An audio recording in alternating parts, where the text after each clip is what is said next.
What's going on, people? We are Tottenham TV. Welcome back to another episode of Good Morning Tottenham. And it's time to put to bed the Chelsea game. Let's not talk about that one again. And we move forward as Spurs enter in their Carabao Cup, the EFL Cup, tomorrow night against Wolves at the Molineux. Second time we're taking them on this season. We're going to give you a bit of a match preview today, and then we're going to start taking calls. And I want to know your opinions on the game tomorrow night. What kind of lineup we can expect to see, what kind of opposition we can expect to see, and are we going to be taking this competition seriously? When you look at the kind of past results against Wolves, it's been fairly good. But what you know against Wolves, they're always going to give you a torrid time, aren't they? Especially how they're playing this season. If they go full strength, if as expected, Tottenham make a few changes in view to looking at the North London derby, which I think Nuno has hinted that he has kind of like for example against Rennes, he said like when he took off Kane, you have to look at the game you're playing, but also you have to sometimes look at games ahead as well and protect your players. And I think he might do the same against Wolves. And Wolves are going to take, I'm assuming anyway, I don't obviously know, but I'm assuming Wolves should be taking this game very, very seriously because... No Europe. Yeah, they're not in Europe. They're the kind of team where if don't have ambitions of challenging the top six, then I don't see why you wouldn't go for the Cup. I don't get clubs, for example, like Newcastle, when they rest players in like the FA Cup third round. Like, I just don't get it. Like, if you're mid-table, why would you not go full pelt in the Cup? It doesn't make any sense to me. I mean, I think Newcastle might be a bit different to Wolves because Newcastle are fighting for relegation pretty much every year. But again, third round of the FA Cup is too early on in the season to even worry about that. So I get what you're saying. But Wolves especially, Wolves should not be... taking these competitions lightly because it's a competition they can literally realistically win. Under Nuno, what was their kind of what were they taking the cups like under Nuno? I remember them in their first season in Premier League. I remember them getting to the FA Cup semi-final, and I remember them. They've beaten Liverpool in the FA Cup. They've beaten Man United in the FA Cup under Nuno. So I remember them taking it fairly seriously. I don't know about the League Cup, to be fair. I don't know what Nuno's track record. I can try and look it up. I don't know what Nuno's track record is in the League Cup for Wolves, but I assume he's going to be Wolves. Though I'm assuming they're going to be taking it seriously, and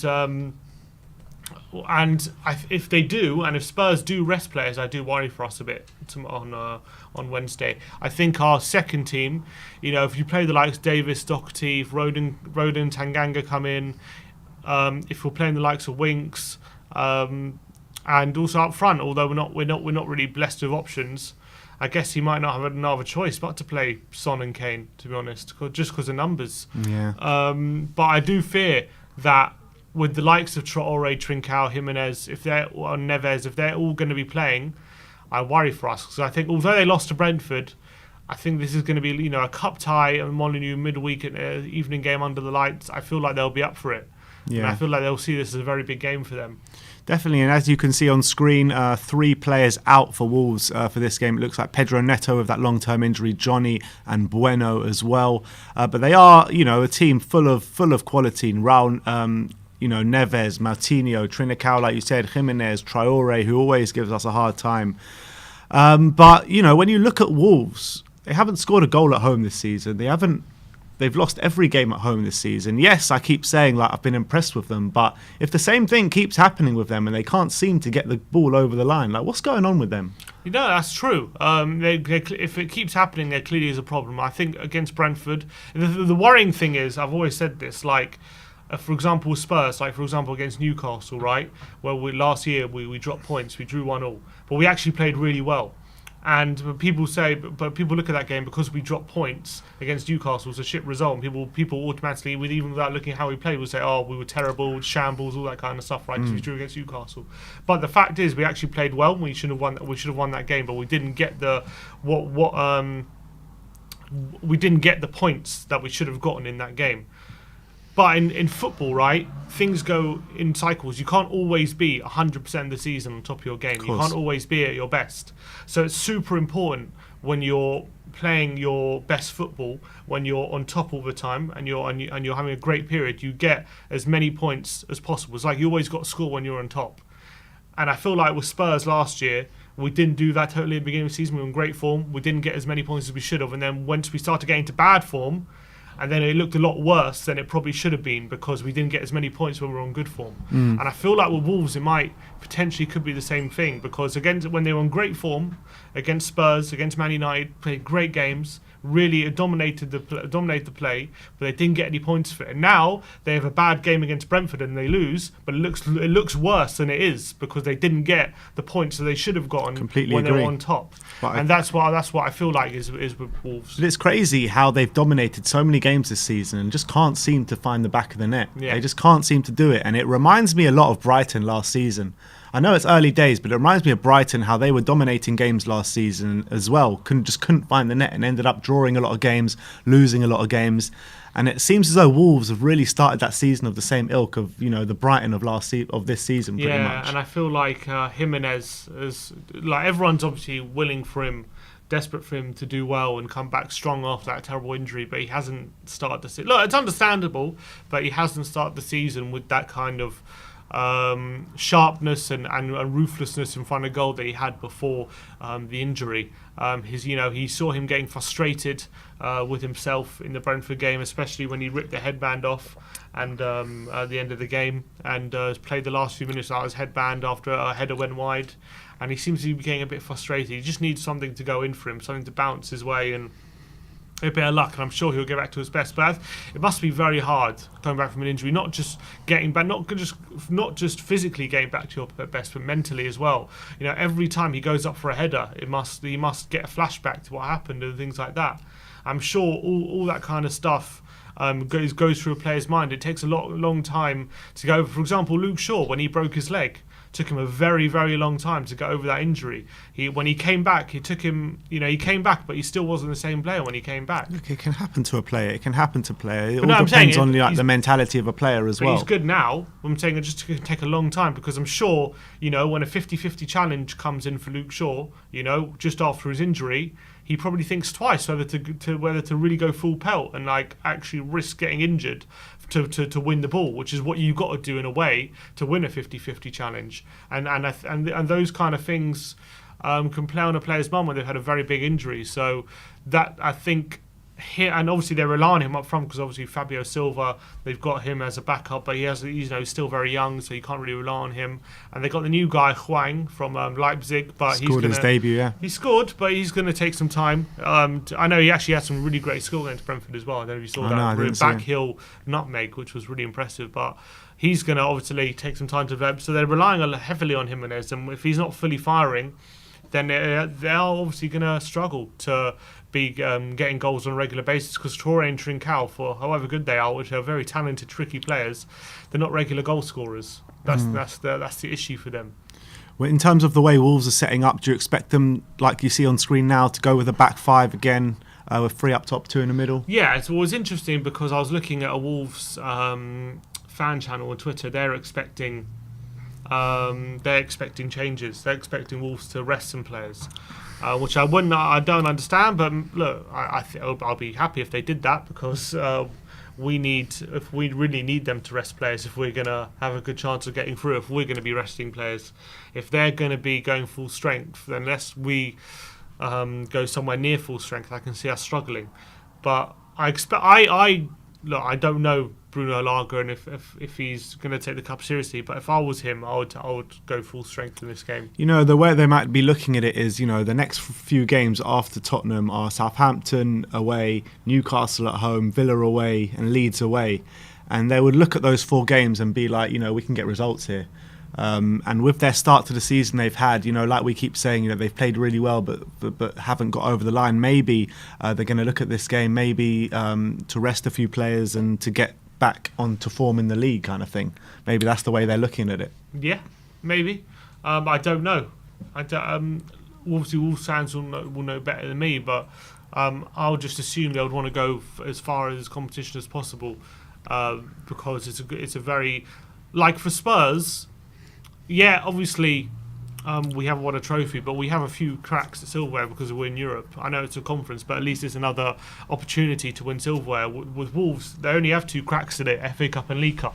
So for me to chuck one of them away doesn't make much, or to rest players and risk going out to a team who in theory have a better squad than you doesn't make too much sense to me.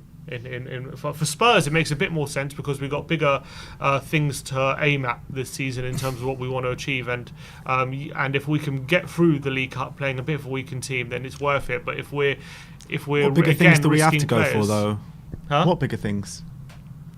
Either a European spot in the league, FA Cup, and I guess Conference League, maybe European football. I guess.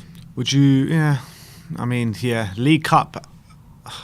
I might have said like League Cup over Conference League if they didn't change that bloody thing that you only get Conference League if you win the League Cup. Stupid. It devalues the competition so much more now. Yeah. If it wasn't devalued enough before. Yeah, it's true. No, I wouldn't mind. Obviously, I'd like to win the EFL Cup. I would like to win the EFL Cup, but I don't think it's. I think even from a Tottenham hierarchy point of view, it's probably the least of their priorities because it probably brings in the least money, doesn't get you anywhere you really seriously want to be for winning it. Like it's even worse than winning Conference League by winning the League Cup. So I'm assuming if any competition for Tottenham that we're gonna take for granted, it would be the EFL Cup probably. I'm assuming. Yeah. But look, it was interesting because last season, Mourinho. I know we rested players in the Chelsea game. We got through that, didn't we? So maybe Nuno's our squad's weaker than it was last season. Seems that way, doesn't it? Well, our squad is weaker than it was last season. I mean, last year, who was the player that saved us in that game? Was Eric Lamela. He came on. I don't know if he started or he came on, but he was brilliant. Yeah, he started. Yeah, he played really well. He was absolutely brilliant that game and ended up scoring that goal in the last minute to send it to penalties, and we ended up winning on penalties against Chelsea. But it's very difficult. It's very difficult to see how this game is going to set up. It's difficult to know what kind of lineup each team are going to play, really. I mean, to be honest, I think our hand might be forced in terms of what lineup we're going to play because we just don't have enough fit players. I mean, you would expect Bergwijn's not going to play. You would expect Mora's not going to play. Well, Bergwijn, he's been pictured in a protective boot. Yeah. So that's a big worry because we've only got 5 attackers, so if one of them's out for any sort of sustained period of time, that really leaves us looking short up front. Yeah. And Kane and Son, obviously, Son's only just back from injury. He played 90 minutes on Sunday, but didn't look his complete sharpest. Kane looked out of sorts. Gil obviously got half an hour, but got a bit lost. Lucas is injured as well. I mean, it's worrying because we've got a North London derby coming up, and we need to get something out of that game. We have to get something out of that game. And Tanguy Ndombele, do we really want to risk him in this game? Probably not. With his injury kind of record, Giovanni Lo Celso as well. Do we want to risk him in this game? For Ndombele, I think it's a bit different. I think the more games, the better. For you him think at so? The moment. Yeah, I think he needs game time. I think he needs game time to get up to speed as quickly as possible. For Kane and people like that, it's not. I don't think it's a question of for Kane needing game time because we know Gio's definitely a risk. Yeah, Gio's a risk in I think every game. Another one. I think he needs game time. He does need game time, but he seems to get injured all the time, and you just need to pick when he bloody plays because every time he seems to pull on the lily white shirt, he gets injured. Yeah, but I would play him. Ndombele and Lo Celso I'll probably play tomorrow actually, but it's more so the who front wouldn't players. You play? It's more the front players. I don't know because I don't know what to do with Kane and Son. I kind of don't want to play them, but we have to play them because we've got no one else. We're going to have to play at least one of them. Well, in theory, yeah.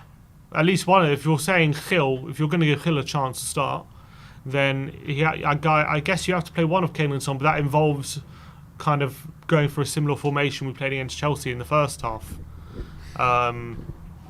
because we don't even have 3. If we're only going to play one of them, we don't have 3 fit attackers. Yeah. It's such a sorry state of affairs, our squad at the moment. And, we were looking at our squad last season. Yeah, okay, fine. At the beginning, we were like, it was a great transfer window. But as the season wore on, we were like, our squad is just so weak. Strength and depth is just not there.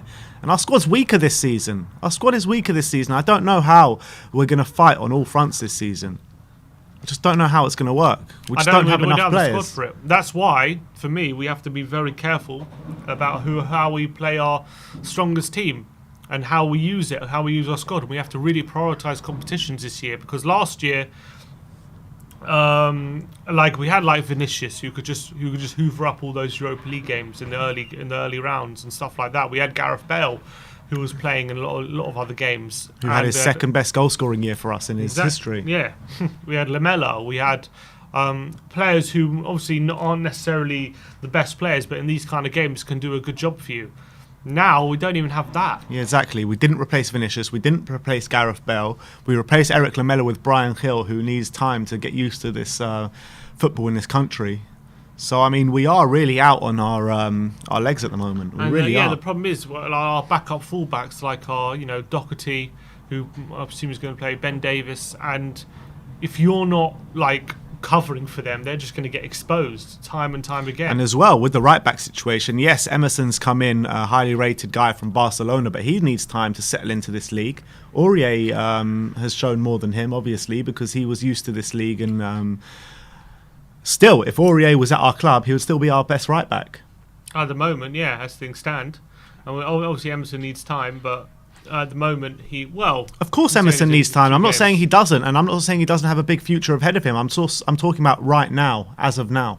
Oh, after 2 games. Yeah, but I'm saying we need a squad for now. We don't need a squad for later on in the season. Yeah, so it's worrying times. Nuno has got a lot of problems to deal with, and I don't know how he deals with it. Unfortunately, if I was Nuno, I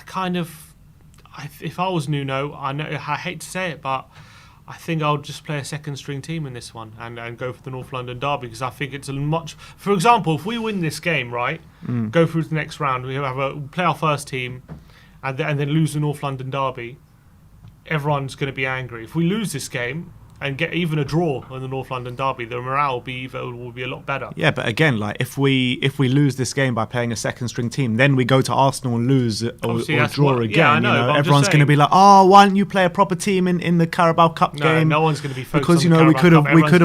we could have won a tournament. We could have won some silverware. Everyone's going to be focused on the North London derby. Everyone's going to be focused. If we lose the North London derby, that's all that matters this week. I'm telling you, that is the most important thing.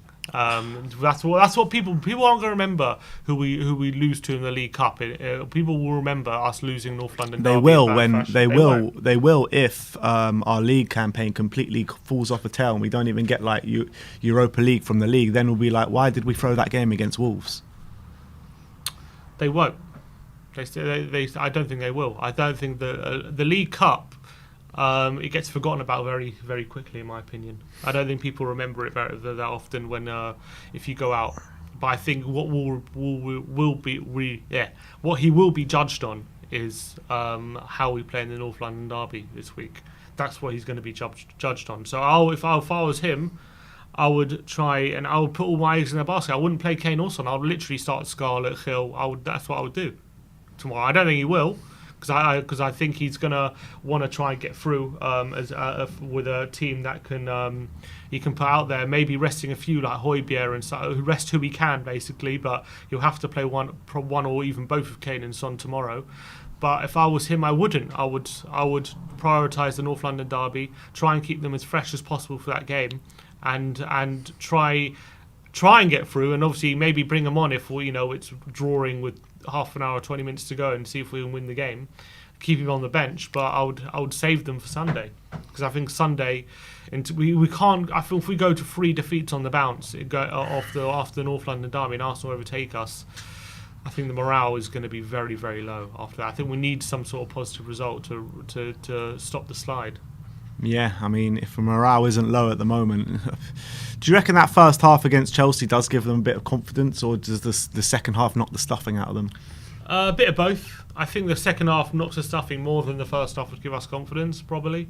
But at least we can take how we played in the first half and try and use that as a way of knowing that we can compete against the very best when we play that kind of way. And yes, it did unravel, but we have to. It's still very early in Nuno's tenure. You've got to remember that. Still 5 games in, and it's a new team, a younger team, and we have to hopefully take that as a blueprint to say, look, we went completely toe to toe with Chelsea in that first half. We were not inferior to Chelsea whatsoever in that first half, and if we're playing against most other teams in the Premier League, then we can get a good result. We can get a good result in that game. Only because we're playing the best team in the league, in my opinion, do we get so thoroughly beaten. My personal opinion is that we need to go strong tomorrow night. I personally feel that we need to go strong tomorrow night. Not as strong as as if it's a league game, but maybe a bit of a mix and match team, but a team that can go out there and win the game tomorrow.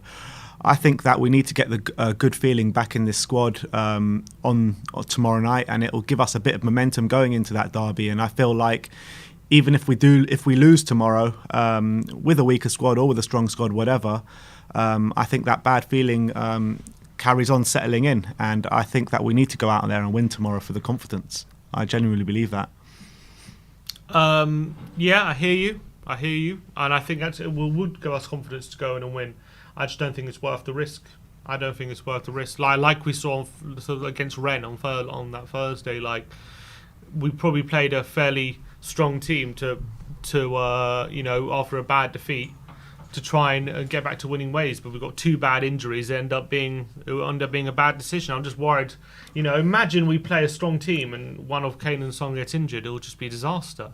I just don't think it's worth the risk. I think if we had Newcastle on bloody Sunday, glass, they go fall over and get injured every week. If we had like an easier game on Sunday, I would say I would agree with you. I think go strong, but I think the North London derby is so important at this stage of it right now.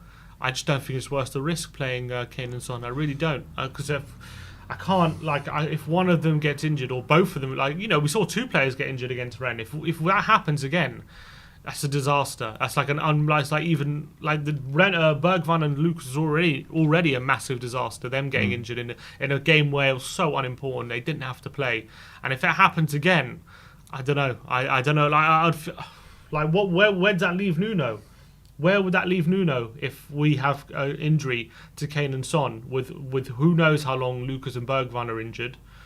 I understand players get injuries, but to risk them in a game where we probably don't need to risk them in, I don't know. I just feel like it's not worth it. Yeah, but also, I just can't, with the state this club is in, we can't be taking anything. I know what I was saying before, saying that we need to pick and choose, or you were saying that we need to pick and choose because the squad is not strong enough. Mm-hmm. But right now, so early on the season, everyone should be as fit as a fiddle, you know what I mean? And I think that we need to be fighting on as many fronts as possible, because later on the season, we don't know what's going to happen. If the league form completely tails off with the squad we have, then we're completely left with nothing, you know what I mean? If we play a really weak team in the Conference League and League Cup and we go out those early, then what are we left with? What are we left with if our league season falls off? Yeah, but that's a worst case scenario. It is a worst case scenario, but we're in a worst case scenario because of our squad. We have to think about those scenarios because of our squad. Our squad is just not strong enough. So I think we just need to fight on all fronts. They're all professional footballers. They should be able to play 2 games in a week.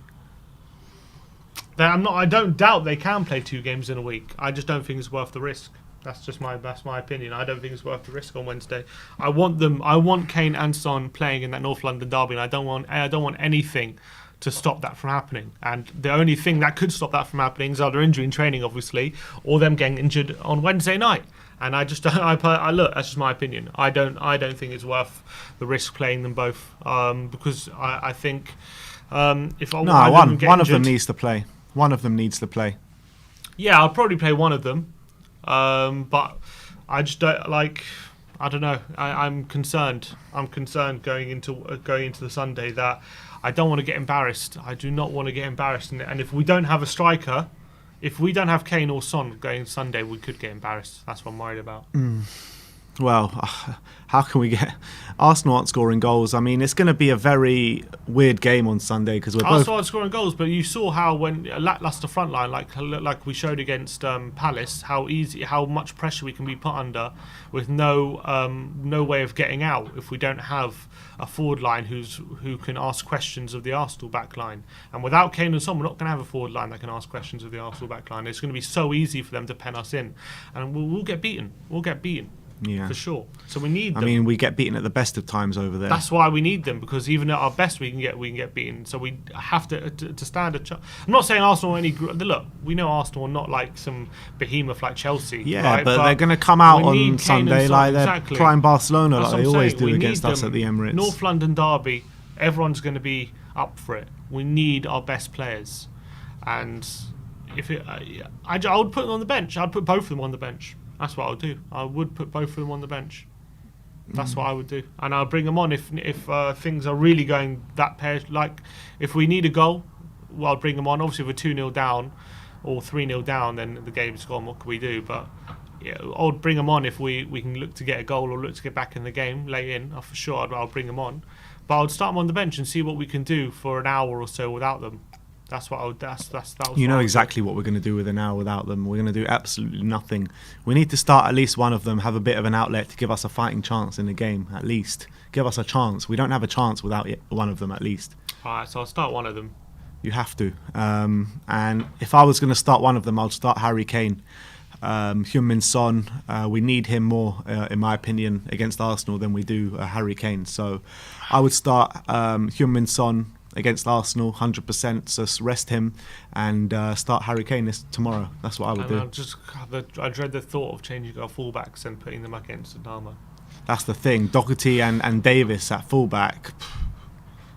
Against Traore and Trincao. And Trincao is also no mug. To be honest, as well. Tanganga can play. I don't think even Doherty... Tanganga struggled, and he's like a lot fitter and faster than Doherty. So imagine how Doherty's going to struggle.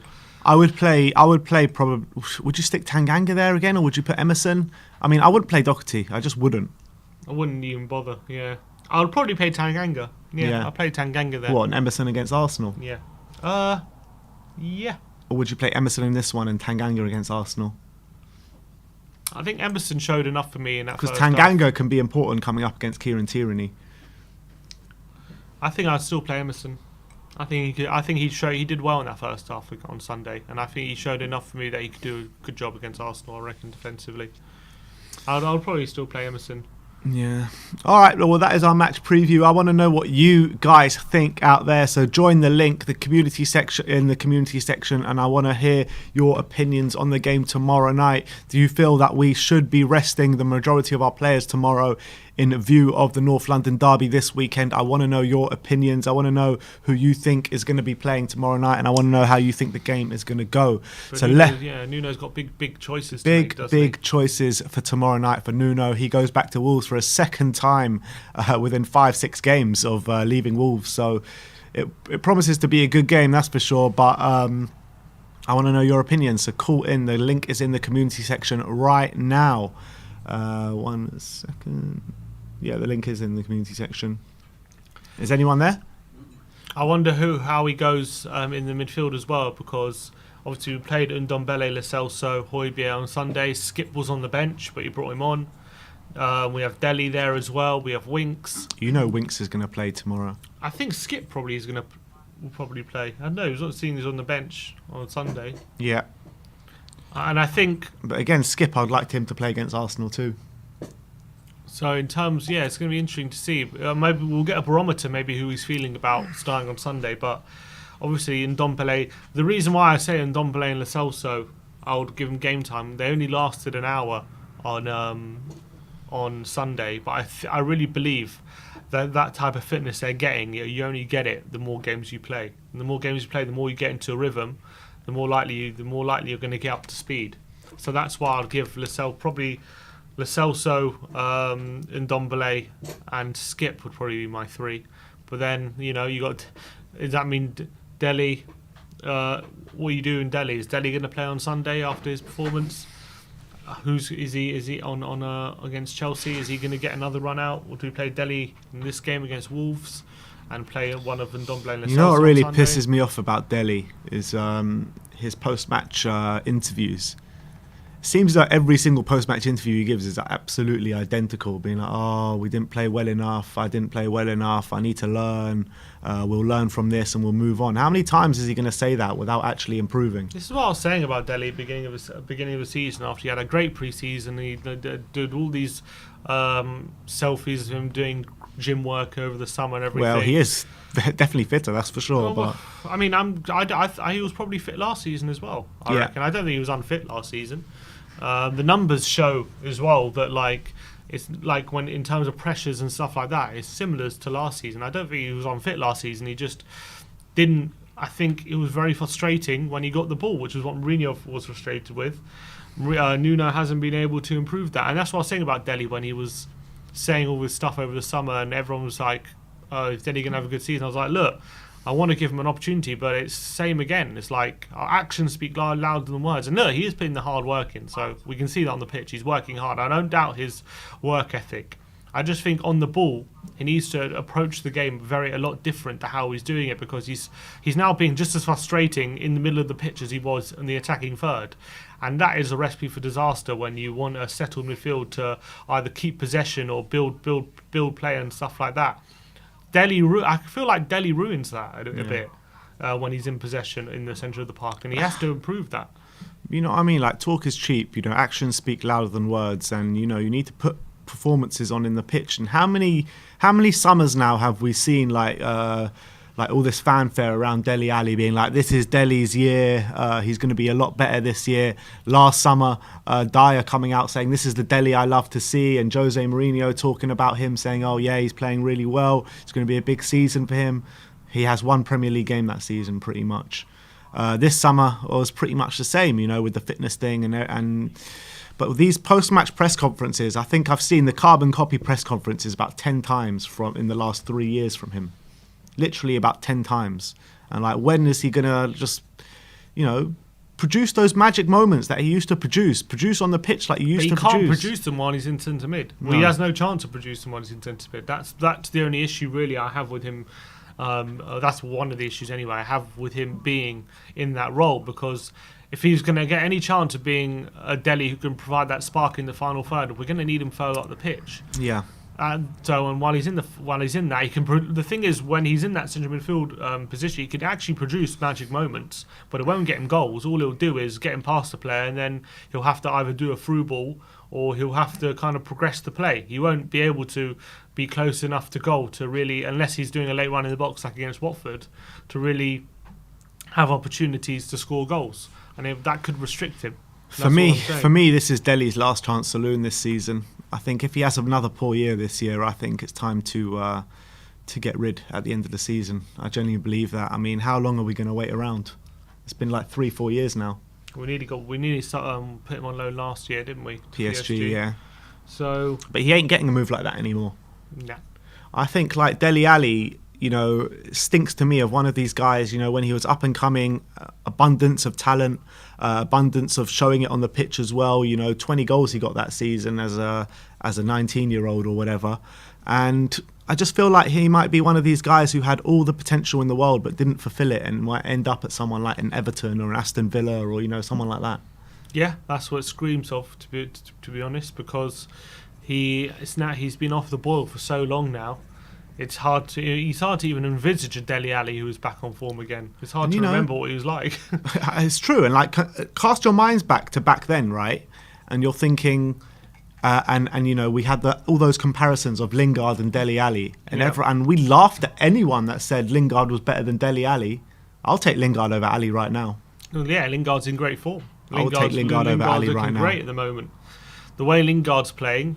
Well, I guess in one way as well, the way Lingard's playing is proof that despite him also being off the ball for a number of years, he can also reclaim that form. Yeah. Maybe Dele Alli has to see that and think, look, he's still young. He's still 25, 26, isn't he, Dele? So he's still got many years ahead of him in his career, and hopefully he can reclaim that, reclaim the form that he had. But, you know, it's been so long that you do wonder if it's ever going to happen for him again, the way it did. And because he's a player who had supreme moments of magic and stuff, but you know, he's not like he never came across as, like, for example, a player like Harry Kane, who, if he gets in a certain position 9 times out of 10 he'll score. He wasn't that kind of player, but he wasn't a player where he would lay off a sift. He had like great vision and creativity, like in and around the penalty area, where he could just spot someone running back post like Eriksen could. Oh, that's the thing. He was the one running late back post, and Eriksen was the one putting the balls in. That's the thing. His main attributes were his movement and his ability to come up with a piece of magic after trying 10 things in a game, and one of them would come off. And even in his pomp, I remember he would go missing in games big time and then just come up with something out of nowhere. That's the thing. And when he doesn't come up with those moments, what does he actually do? Exactly. So that's the thing with Dele. So when you're looking at him to progress as a player, not just become a player who provides moments, but a player who actually is consistent throughout the game, that's something he's never been, in a weird way. He's actually never been a player who's someone who's consistently, as a team player, can consistently influence a game, like with his passing and moving and kind of help you dominate possession and be creative. He's always been a player who relies on specific moments in games and making the difference. And so to put that kind of player in the central midfield, I don't know, like who's I guess it helps putting him in centre mid to develop his game to be more involved, but it's never been his forte, and maybe he's always going to be an average player, apart from those elite moments he used to have. He was kind of average when you take those elite moments away.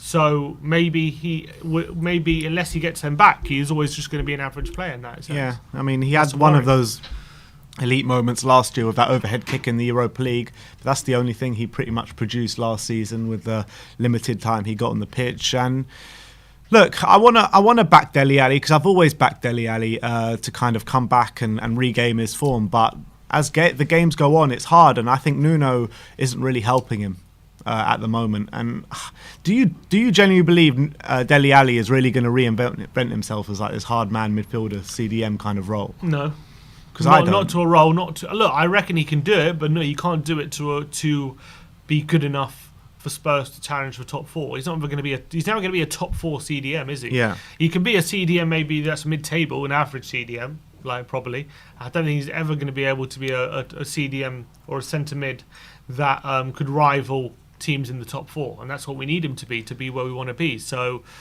I don't think I reckon in the short term he'll get praised and stuff, but long term he'll be found out. I'd like to see Son tucked up at top as number 9, and maybe Dele just behind him as like a second striker role in the role that he used to play just behind Kane. I would like to see how that would work with Bergwijn on the left and Moore on the right, with a really fluid front three with Dele just in behind as like a second striker. I think that could work, and that could kind of give a lot of players running around Dele, and maybe Dele can make those late runs in the box with Bergwijn on the left and Moore on the right, and maybe even Sonny as well. I'd like to see how that would work. Yeah, maybe that could be something to look at. Or maybe even Kane up there, like whatever. But Dele back up there in his second striker role. You know, Jose Mourinho, what was he saying about Dele last year? He was saying that is his best role, his second striker. In the hole, that's where he needs to be playing. And I just don't get why we're playing him at centre mid. I just don't get it. Well, you were backing it last week. Well, I don't say I was backing it. I wasn't backing it. I was always saying that Ndombele, Lo Celso have much more quality than him there, and we were both in agreement saying that there's no creativity in that midfield with Dele Alli there. That's what we were saying, and that's what we're carrying on to see. No, I'm saying when we did a poll, is Dele's position right for him, the new position change, and you said yeah. Yeah, I did say that, but now I've completely gone back on it because I just can't see a way around our problems at the moment. And we're seeing problems on the pitch week in, week out. There's no creativity in this team. I think Dele needs to go back to basics. Yeah, I kind of feel like I feel like in possession, he's getting lost. He's getting lost in play, and I don't think. I think on the ball he's doing off the ball he's doing okay, but he's doing great off the ball.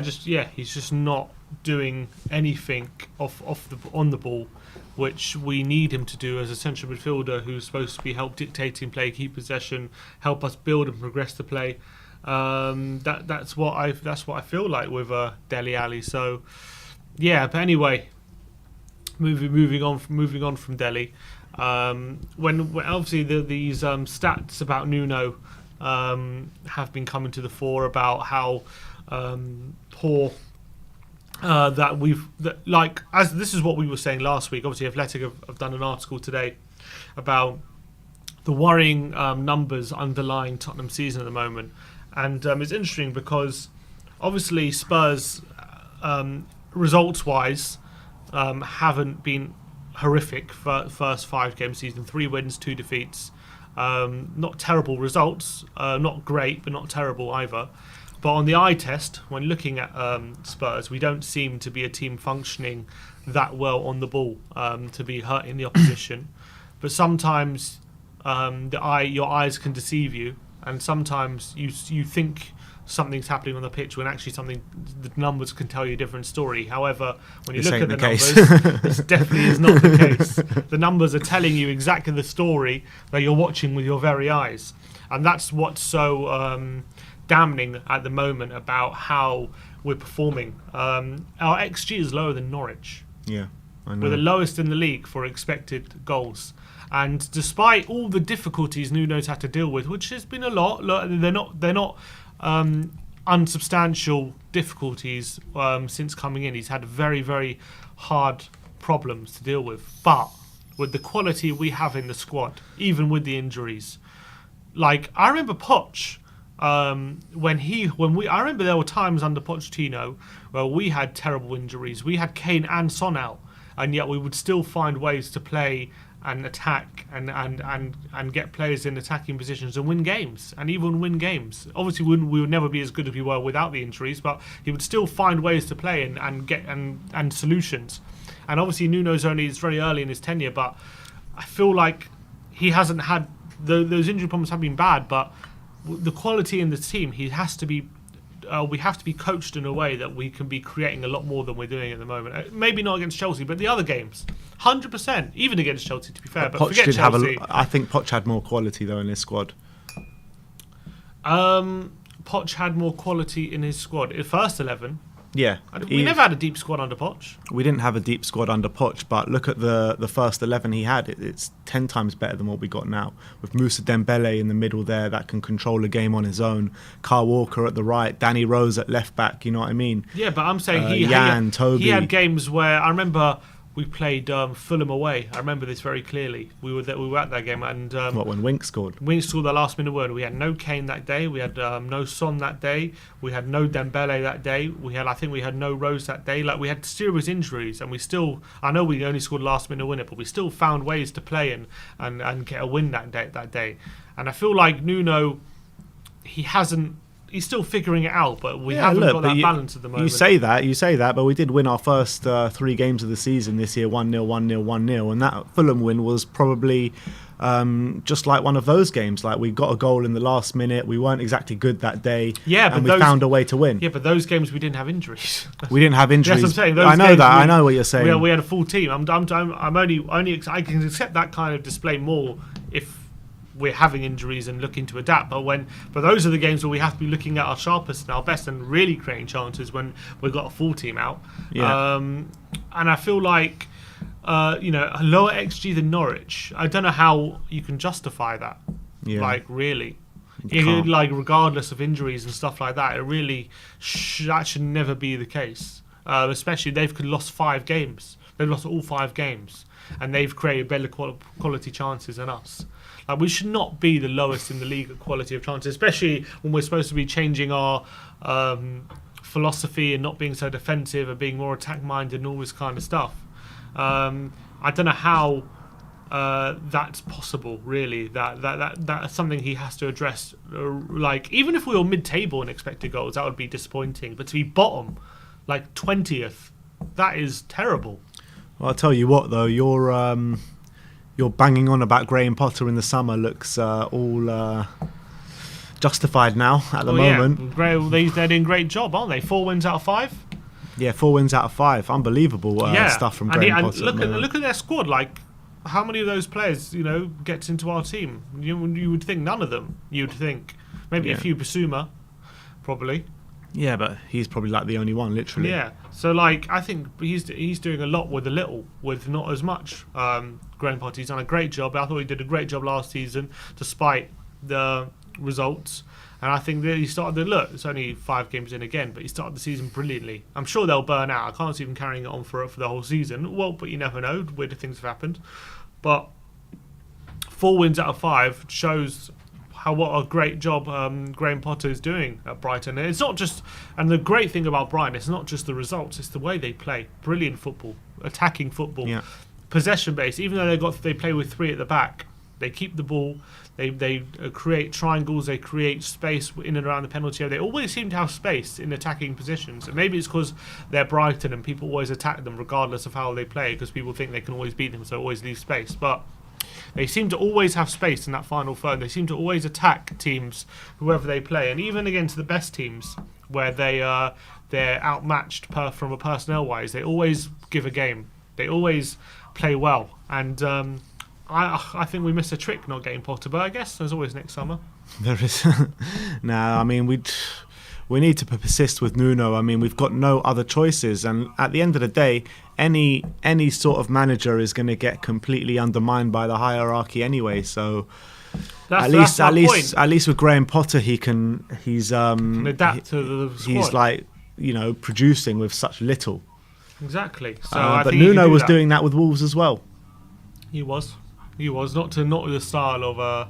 Not with that style, but the first 2 years of Nuno's tenure at Wolves, it might have not been the most attacking brand of football, but they were playing well, and it was very nice to watch on the eye. Yeah, they weren't defensive. I wouldn't say. I wouldn't call them under Wolves. They were not until the last season, but the first 2 seasons, I wouldn't say they were a defensive team. No, but I wouldn't say they were out and out attacking team. They weren't as attacking as Brighton are right now. No, they were a bit balanced. But they also played 3 at the back, and they played really good football. They did with the Neves and Moutinho, and they did play some really good football. Full pelt football, going at 100%, where the wingers are always trying to attack you, the fullbacks are always trying to attack you. They got danger men all over the pitch in the central midfield as well, and they were solid at the back.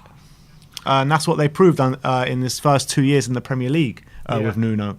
And also, when you look at our, obviously, it's been a problem for over a year now, creating chances. Under Mourinho was a problem. For the first few games under Nuno, it's been a problem as well. And if you look at the numbers last season as well, for example, Son, he outscored his XG by 7, which was way over it's way more than any other player outscored their XG. Kane as well outscored his all expected goals last season. Without relying, is the only way of us getting goals is just relying on Kane and Son to be unreal finishers game in, game out. That's what Jose relied on. That's what Jose relied on, because all our attacking play was all based around Kane and Son, no one else. You can't keep that up forever. No, you can't keep that up.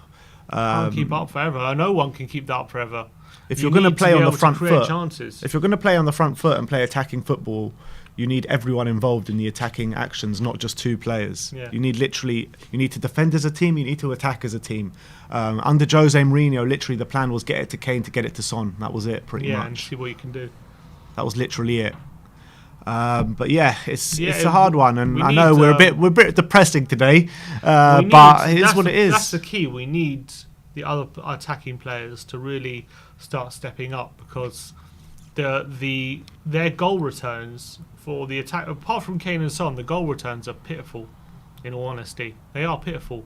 And as much as they're good players who have their own qualities, we can't rely on Kane and Son all the time to get our goals. We can't, and that's what we're doing at the moment. If Kane and Son don't score, Spurs pretty much don't score.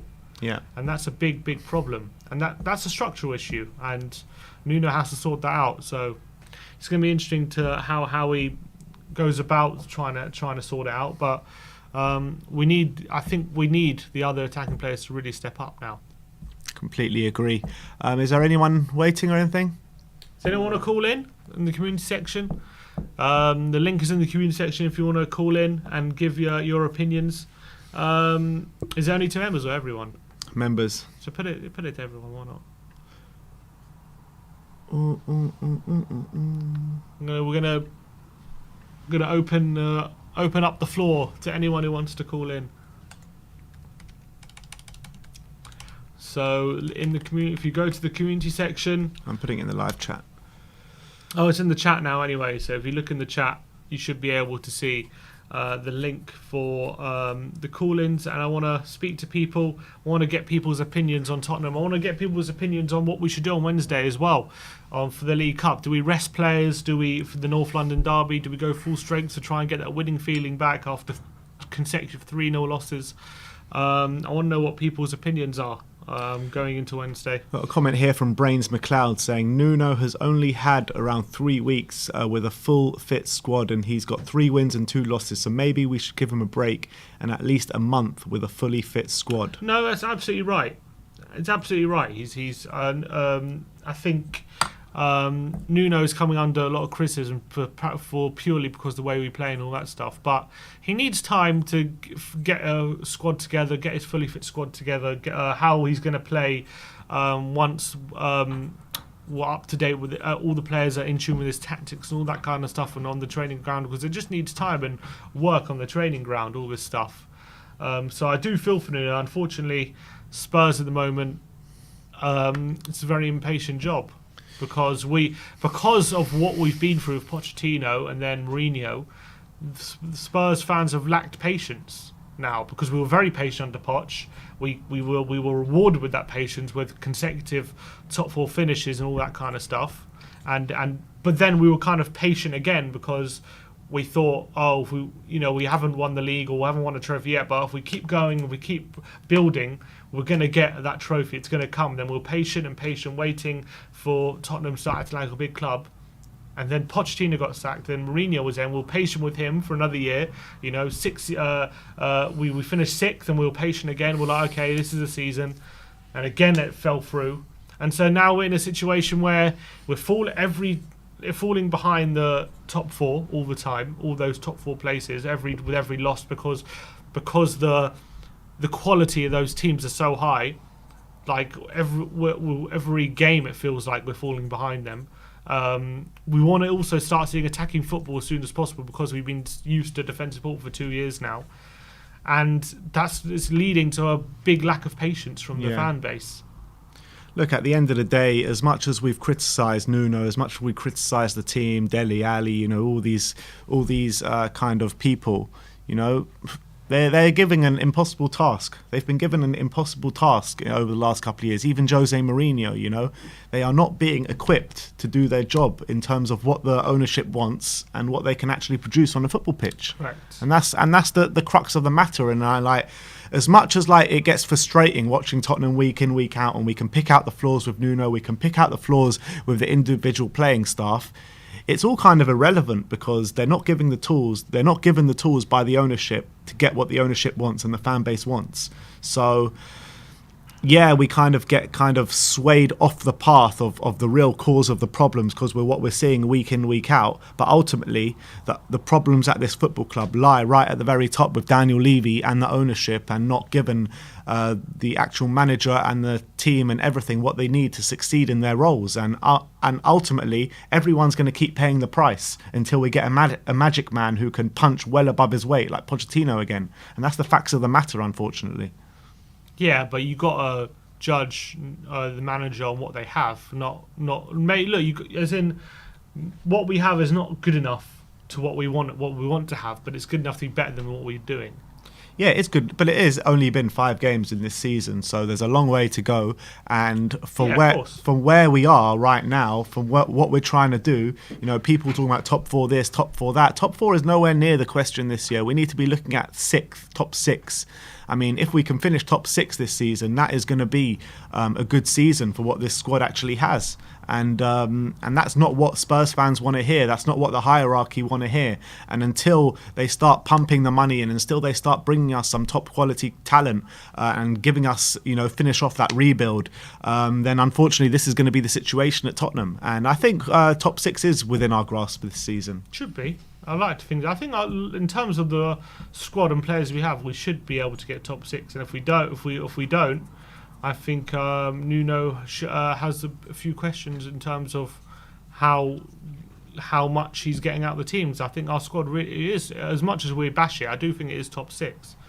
But what I'm sick of as well is I hate the excuse of when it comes for example, getting a striker. People say in the summer if he's not the right man, then I'd rather not get anyone than get someone who you don't really want. It's I'm saying that for so many years. Beggars can't be choosers. I'd love a Vinicius right now. We could so do with Vinicius. Just even literally Vinicius we could do with this year. Yeah. Just to play these kind of games. And I'm sick of the excuses we couldn't get anyone, couldn't get the right person we wanted, and all these kind of excuses. So we've gone into every single season in the last 5-6 years. We've gone into every season completely understocked for what we're trying to do. Poch could only work his magic for so long, you know what I mean? Then he ultimately paid the price for the ownership. He ultimately paid the price for the ownership. Jose Mourinho was the same situation. He ultimately paid the price for the ownership, and Nuno's going to go the same way. So there's no point following it then. It's ingrained in us. We don't have any option, do we? Yeah. Anyway, let's see what people have got to say.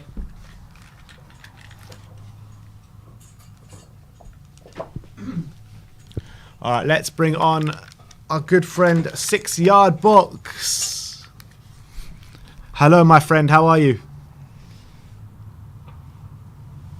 I can't hear him. Hello, boys. Oh, there you go. Yes, I can hear you now. I think you're lagging a bit, but we'll see how it goes. How's it going?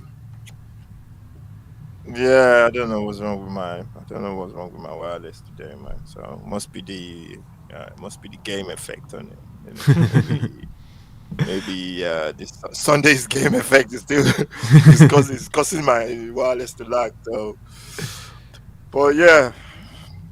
How are you feeling about the I've game? been listening to what you guys have been saying. Yeah, go on. What's your reaction to it so far?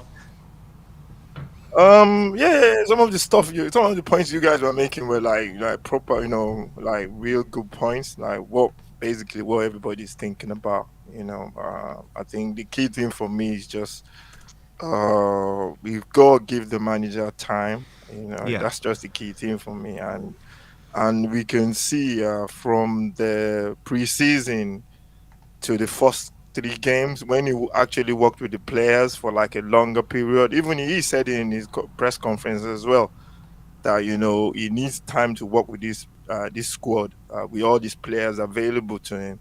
And I know it's easier said than done because that don't happen in most cases, but at least I think he needs that time to just maybe like 3 weeks or 4 weeks wherever he works with the same players, even if they are not. Some of them are injured. The key players are injured, but as long as he's got like a core few to work with, and we saw the results in those 3 games. We didn't create chances, but we were solid defensively. People were throwing themselves at balls, blocking shots, and everything. Sorry, your camera's gone all funny. Do you mind trying to reconnect, and we'll get you back on because it's just gone all pixel. We can't see you at the moment. Is that all right? Okay. We'll get you back on. You just try and reconnect. Is that all right? Yeah, I'll do that. All right, thank you. Thanks a lot, mate. All right, brilliant. All right, we'll try and get him back on in a sec. Let's bring on Kingsley in the meantime. We're on Kingsley for now. And then we'll go back to 6 Yard Box. Kingsley, how are you, my friend? I'm fine. Good morning, sir. Good morning to you. Good morning to you. Sir, look at that. You never got that treatment before. Exactly. That's the best treatment we've got from a caller. So thank you very much. How are you feeling about the game tomorrow? All right. I'm feeling very cool about the game. I'm a sport fan from Nigeria, first of all. Oh, wow. And this is my first time of calling this channel, but I've been following the channel right from last year or thereabouts. But this is my first time of connecting with you guys.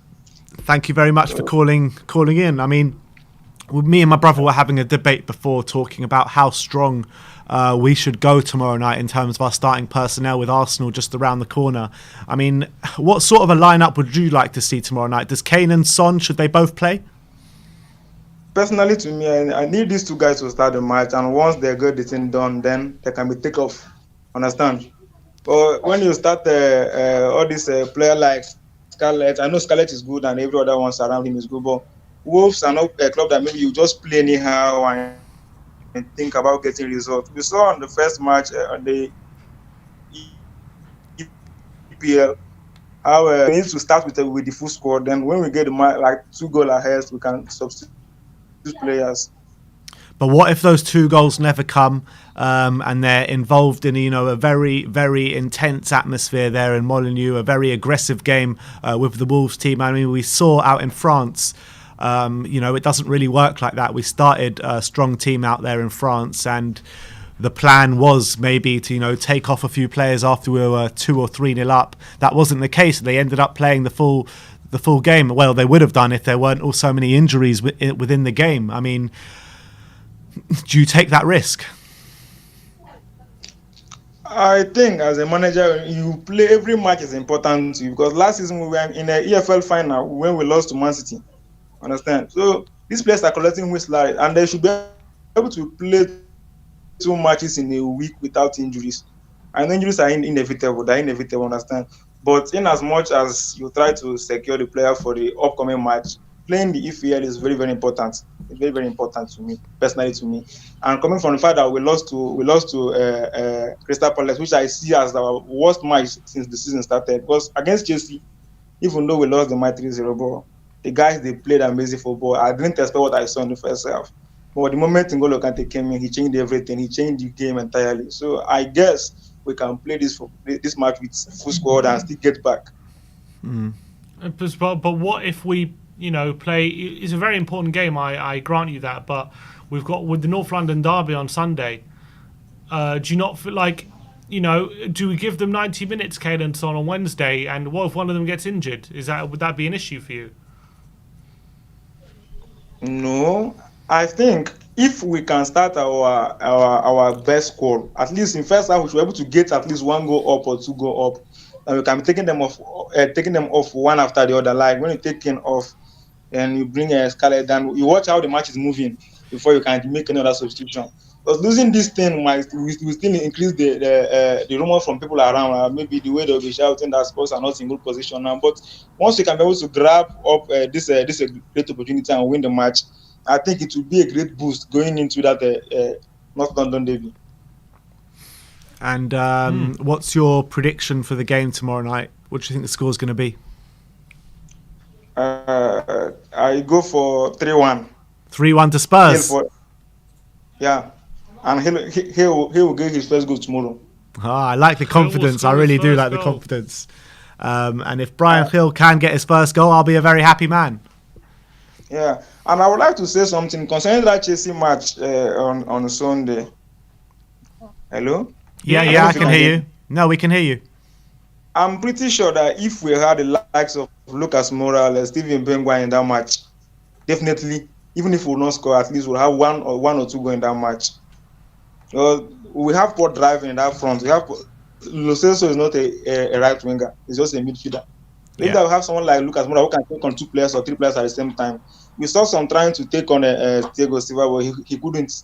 But if we have Lucas Moura or Steven Bergwijn, at least there should be an improvement in that match. I give the guys kudos for that match, and Romero was absolutely brilliant in that match.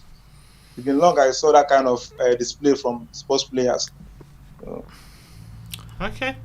Yeah, I think you're right, because I think if we would have had them to bring on in the second half, then maybe we could have had a bit more joy on pinning Chelsea back a bit, because I felt like Chelsea could just stepped up their game, penned us in, and we had no outball all of a sudden, and we had nothing to offer, because Son was tired, Gil was a bit lost, Kane was nowhere, and we had no one to influence the game. And if we had Lucas and Bergwijn, maybe it could have been different. But unfortunately, you're right. The injuries they pay the price. But that's also a consequence of not having a very deep squad, isn't it? Our lack of depth is an issue, and it showed on Sunday.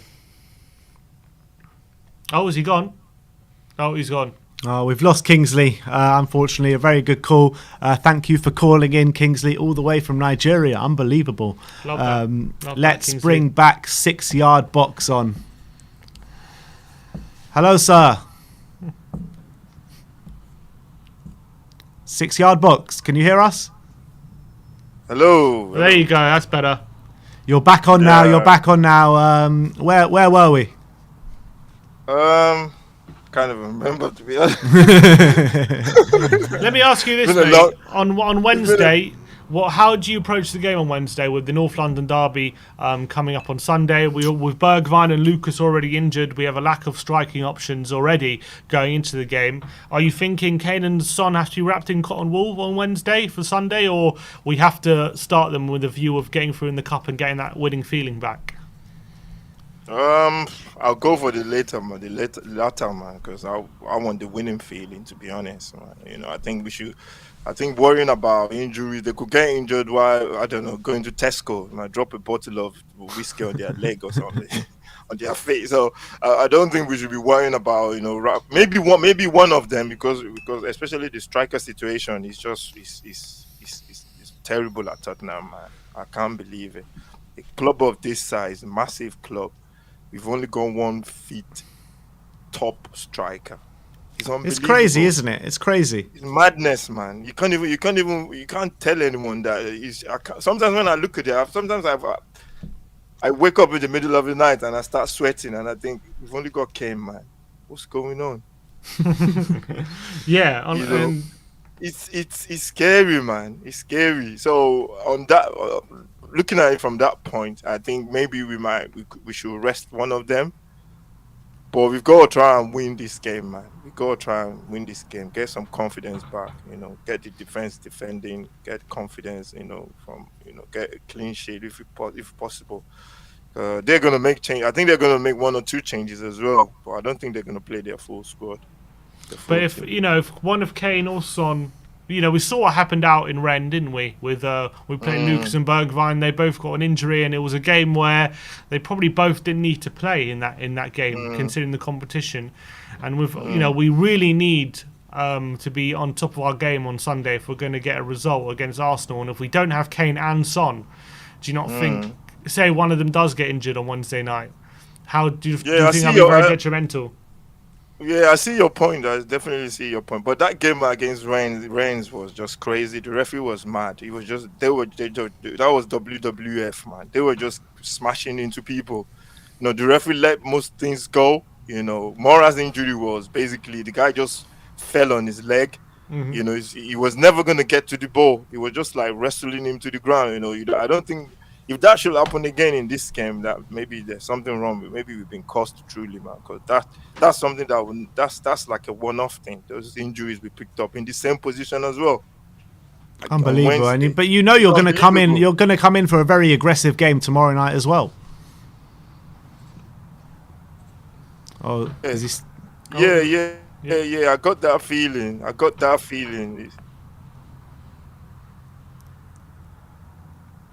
Hello? Is he gone? Yeah, I got that feeling. It's gonna be. But I just pray that we can. I just pray that we don't get it. That game don't get too rough. We don't get injuries going into that game. I think your internet might be failing on us again. So I think we're just gonna have to ask you for a prediction. And then we'll move on.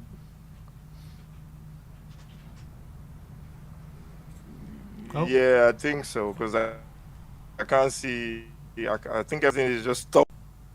Yeah, I think it's frozen now. Yeah, cause that's just my point, to be honest, man. You can hear me anyway, so yeah. We can hear you. But just hope we win the next game, basically. So. All right. Thank you so much for coming on, my friend, and hopefully we'll get to speak to you soon. Nice to see you again. All right, then, guys. Cheers, mate. See you soon. Big up yourself. Right. Bye-bye. Let's go to Bob Spur. Yes, Bob Spur. How you doing, mate? I'm good. Hello, sir. Hello, sir. Hello, sir. That's how we all are doing all our greetings now, Bob. Everyone's a sir now. Yeah, all good, mate. How are you? Yeah, good, mate. It's gutted I missed out on... Well, not gutted missing out on the game. Obviously gutted meeting all you guys, but I'm sure we'll have more opportunities. Yeah, I'm sure there'll be plenty of opportunities. Sunday, not Saturday. Yeah, it was great fun seeing everyone and, getting drinks and whatever after the game, before the game. Yeah, it was good fun. It was basically really, really good up until the kickoff, basically. Yeah. Well, first 45 was all right. Yeah, first 45 it was all good up until I walked up to my seat in the second half and I already saw the scoreboard 2-0. As soon as Ben left his seat, that was the problem. You went to get a drink, didn't you? Missed 2 goals, didn't you, Ben? Yeah, I did. Yeah. Oh man, probably a good thing. Yeah, at least they didn't miss Spurs They had no one goals. keeping them in check for that for opening 10 minutes. That's why. Yeah, that's what it was. They were like, Ben's not here. I don't need to run around anymore. Ben ain't keep me accountable. Exactly. But Bob, talk to me about tomorrow night in terms of what kind of lineup you want to see play, and in terms of the North London derby as well. Do you want to see Kane and Son rested? I think it's a question of where we want our ambitions to be, really, isn't it, lads? Yeah. I mean, we've clearly seen that our second string isn't good enough. Pacos, Rennes, Palace. So it comes down to where do we, as a fan base, want our ambition to be. Now, if we want our ambitions to match the board, then we'll go out tomorrow. If we want our ambitions to we want to be. I mean, we got to the final last year. If anything, our mindset should be go one step further and win the thing this season. But you guys have just mentioned we're weaker as a squad, aren't we? We're weaker as a firm. We don't have them options. We don't have a Vinicius, not the Vinicius. We don't have a Vinicius to bring, or even the Vinicius. I would have contended with. We'd go as far as that. A lot of people didn't think he did much, but he did get us some goals, especially the cups. And he was there as a figure, wasn't he? And right now we don't have the option to say to Kane, go away, have a rest. Just go away. Just go away for a week, a couple of weeks. Just bigger teams have done it with the likes. I think did it with Terry or Gerrard a while back. Just go away. Just get your mindset in order and come back refreshed. Just remember what it feels like to wear that white shirt again, because I think it's forgotten. But we're not in a position where we can do that. So if we want to win, I mean, I certainly want to win every single. You know what I'm like. I'll say we're going to win every game in the season, be it cup, be it league. So I want to win the League Cup. But do we risk a Sonny injury or a Kane injury or whoever we play injury, because we don't have that backup, we don't have that depth in the squad, which obviously there's a bigger picture to it. So I know, do you guys want to win it? I know, Sim, you've got that feeling towards a Conference League, and I totally understand that. You're not too hardcore about it, you're not too fussed about it. But if we got to, the quarterfinals or the conference and the final of the League Cup, where would your mindset be? Or the final of the conference, or the quarterfinals or the league. The League Cup. Of course, I want to win the League Cup. Of course, I think it's important with our cup record to try and go for the competition, but it's a North London derby. If it was any other fixture, If it was any other fixture, I'd say go full strength tomorrow. I really would. But it's a North London derby, and that is so important. The North London derby. I don't want us. If we go into that game without Kane or Son, or without one of them even, I think we're in big trouble. I think we're in big trouble. And I think, and I don't want Arsenal. How much confidence? They're just on the edge of 2 1-0 wins. They're just building some momentum. And if they get a win on Sunday, I reckon their confidence will go sky high. If we can't let them beat us on Sunday. We can't not let them beat us. Go level on points after their start of the season. Now we need to show we're serious on Sunday about what we want to do this season. And I just know. I feel like if we risked Bergwijn and Lucas last week on Rennes, and Kane as well, and that went against us. I just don't want us to make the same mistake. But I agree with you. If we do lose, though, if we do lose badly, it does become a bit of a rut. But if we turn it around on Sunday, then everything's forgotten, isn't it? Yeah, it's ifs and buts, mate. We thought after 45 minutes that we were going to turn it around, but we have to stand back and look at the bigger picture with regards to Nuno as well. We can't expect. I think I was listening to you guys yesterday. We were talking about what changes Tuchel made in comparison to what changes Nuno made. If we want a manager to make Tuchel-esque changes, we need an elite manager. Nuno is performing exactly like he is. He's managed a mediocre Premier League team, and that's how he's managing Spurs at this moment.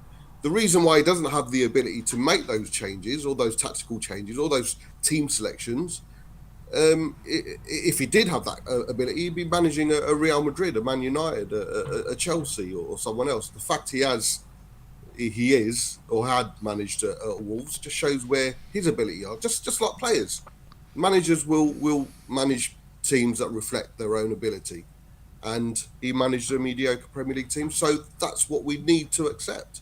And but there's another element to that as well. If you want Nuno to make changes like Tuchel, then he also needs players available like Tuchel. You know what I mean? 100%. That's what I was going to say. Yeah. Tuchel has Kante and Werner to bring on, and we have Gil and Skip. It's just different levels. Exactly. Yeah, but look at that Crystal Palace game. We had the tools on the bench to change that game. We had the tools on the bench to did. change We did. change Yeah, it we to the did. swing of that momentum.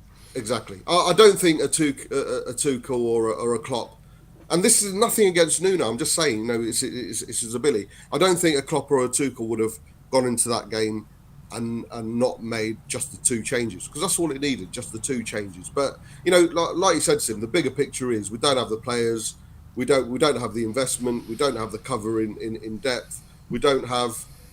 Unfortunately, nothing. We don't have that elite manager. If we want to be an elite club, we need an elite manager. We need elite ambition as well, and we don't have that. So we just have to accept it. And if you can't accept it, do something about it. And no one wants to. So just accept it. But in terms of how we're playing at the moment and stuff like that, there's one thing, accepting that we're not as good as where we want to be, which is back playing Champions League football and all that kind of stuff. But to be creating less chances than Norwich, I mean, that's surely not acceptable, is it? But no, of course not. But then, do we have a manager who's going to be able to change that? And surely we do. Surely he's got to be able to coach with players at their disposal to be creating more chances than a team who's lost 5 in a row.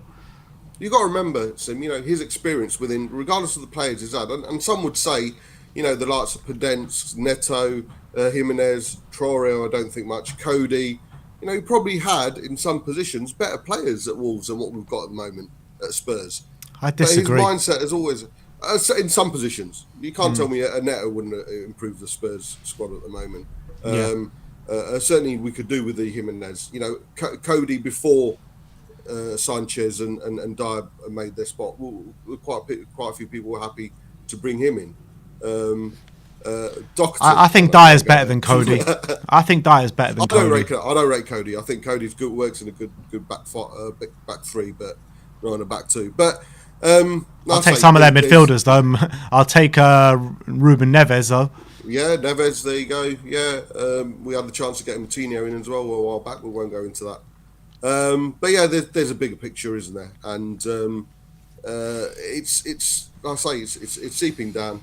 We just need to either do something about it or just accept it, and we'll see how it goes. But Nuno, what can we do about it though, Bob? What can we do about it? Yeah, the window's closed. There's nothing we can do. Yeah, I know. No, I mean, we as a fan base, without going into specifics, there are certain things that are coming up we can do, which I certainly will be doing, and I know certainly a few of us will be protesting.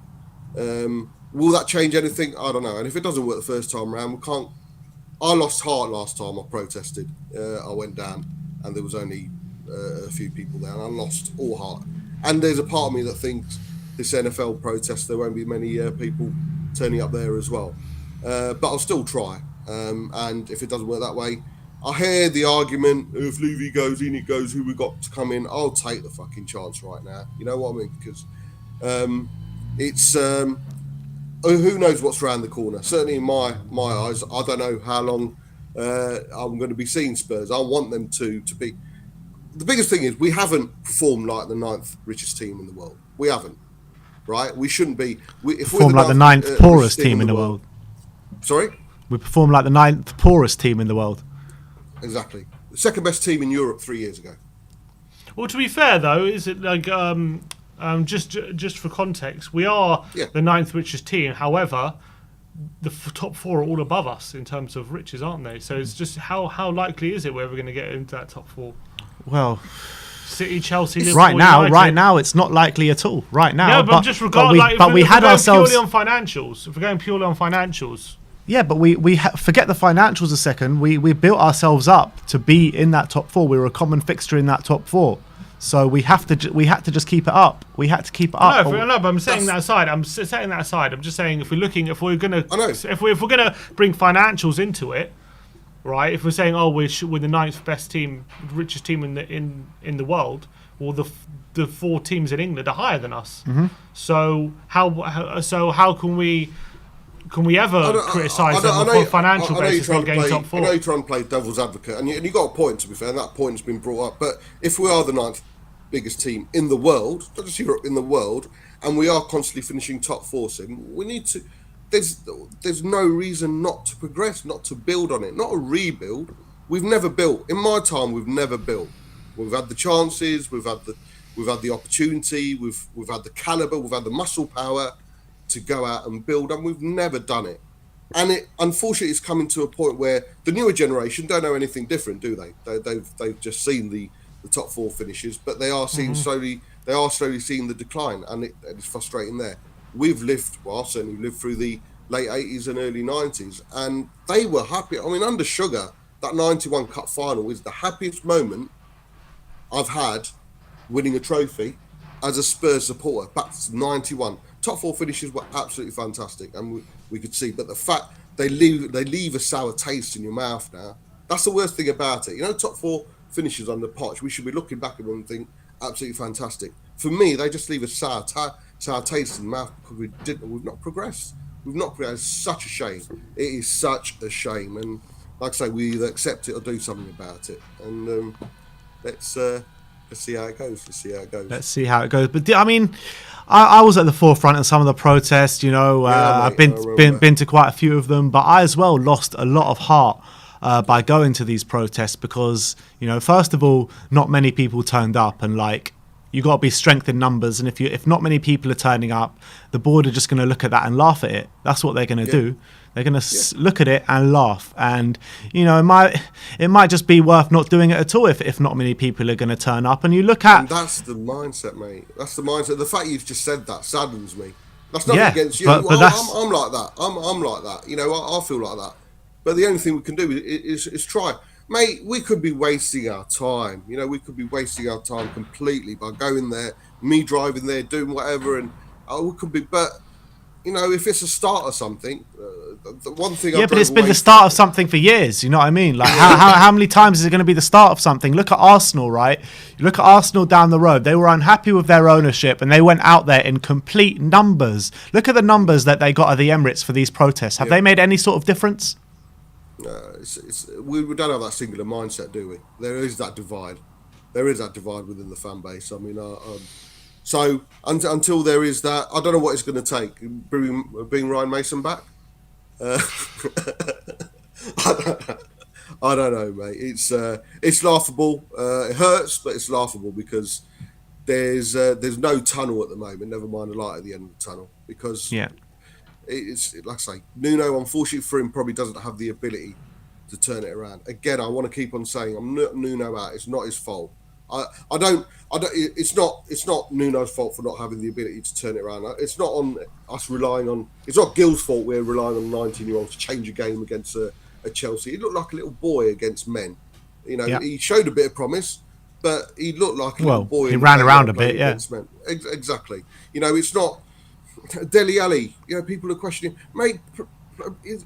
It's like judging Harry Kane playing at right back.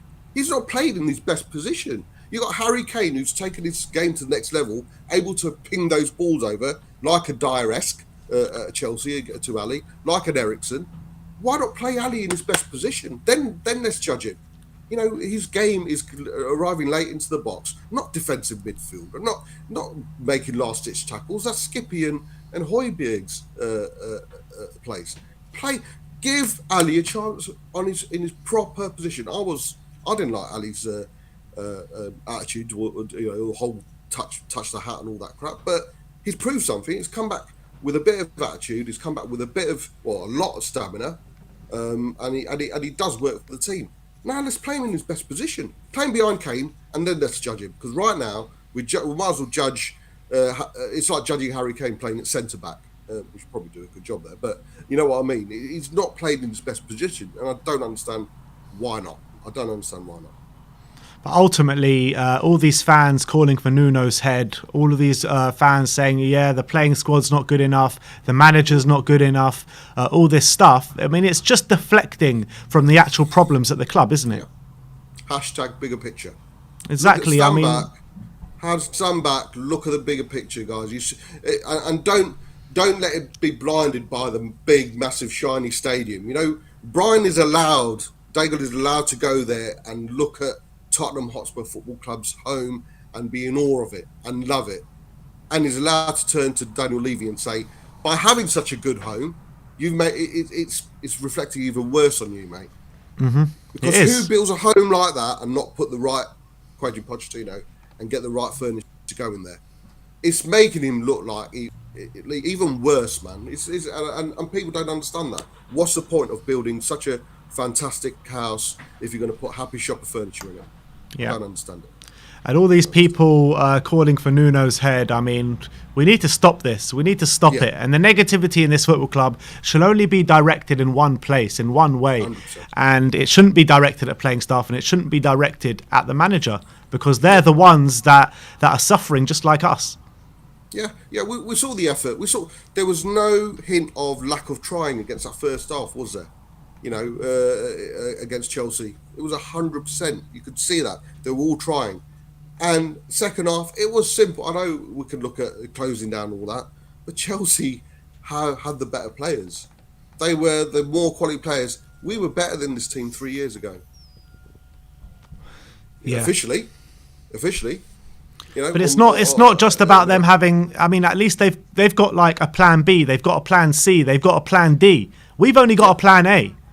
Yeah, exactly. And that's what worries me about the Wolves game. I think the team that plays tomorrow will basically lay the foundation of where our ambitions lie for the rest of the season. If it is a weakened squad tomorrow, I think in a way we're probably we've got the mindset of forfeiting the League Cup out of the way.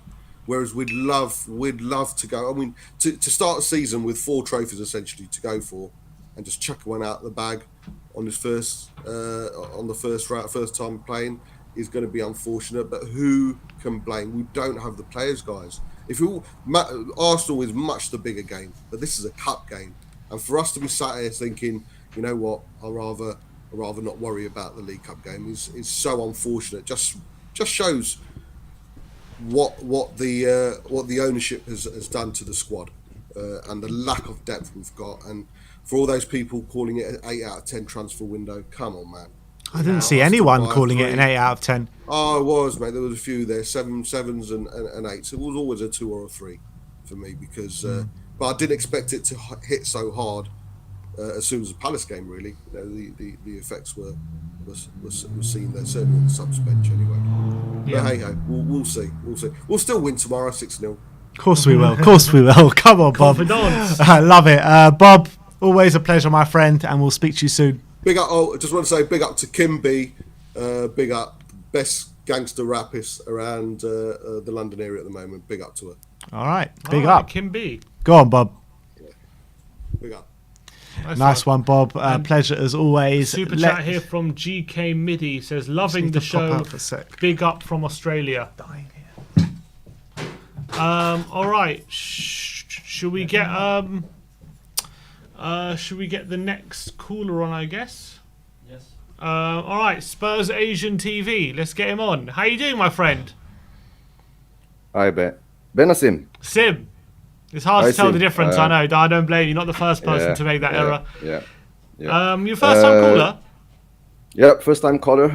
I think I'm part of the Spurs family group chats. This is my first time. Right. I'm from Malaysia. Yeah. Lovely. Thanks for calling in. Yeah. We appreciate it. Yeah. What did you call in to talk about? Obviously, we've got the game tomorrow in the League Cup. There's a bit of a debate going on whether how strong we should go. Do we go as strong as possible, or do we, think about the game on Sunday? What's your take on it?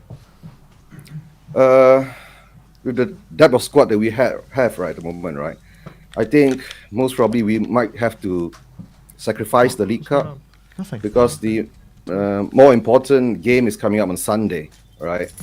And if we do lose the NLD, I tell you, it's going to be really, really toxic after that. So that's I guess, that's what I'm thinking too. So like what Bob's been saying, right? We might have to forego this cup. We don't want to take the risk again to get more injuries, you know. And Wolves is not a easy team to roll over. So I guess it's going to be a tough game again. We played them before. We've seen how they played.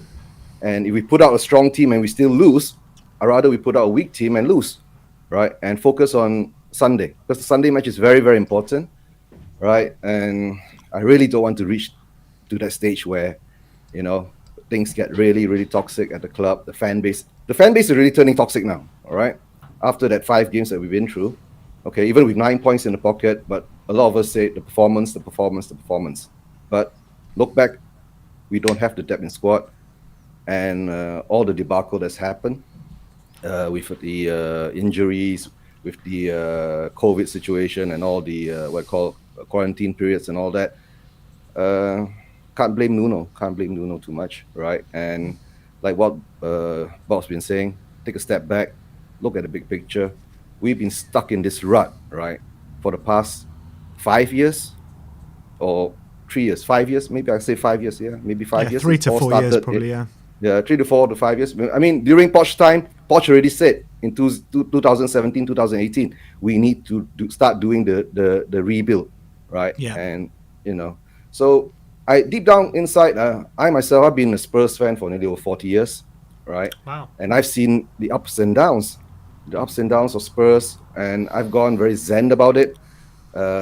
Enough of shouting, screaming, crying, the emotions that you bring. Of course, the happy emotions, they are good, but the sad emotions there really affect you mentally. Yeah. So I more or less gone to the stage that, if we want to do something intelligent and constructive, right? So like what Brian Diggles always say, DV out. That's the thing. And that's obviously always the biggest thing at Tottenham is always the hierarchy. We all know that. But if we're being fair, not obviously we all know that the hierarchy haven't put us in a position to achieve the goals that they want to achieve themselves, or the goals that they've set. The hierarchy haven't put us in a position. But when you're looking at the quality in the squad, and we've created less chances than Norwich, I mean that's something that's a management problem, isn't it? Yeah. No, what I'm seeing is that I think the hierarchy is trying to sabotage us. Every time when we reach to a certain pinnacle that we need 2 or 3 more players to be successful, right? They put a plug. They take away the money. They don't buy the players into to bolster, to bring us forward. So the fans are very divided. That's why the hierarchy has the key, right? They know what the buttons to push. They know who are supporting them, and most of us who don't support them, we are not the majority, so I guess they don't care that much, all right? But if the results keep being like this, right? Oh dear. I'm just waiting. It's going to be like a time bomb, It's just ticking, ticking, ticking. When it explodes, I do not know what to say anymore. I really do not know what to say. Well, it's been ticking for so many years now. It's like, when is it actually going to explode, Because every time it does explode, we bring in a new manager. We have a new full sense of optimism.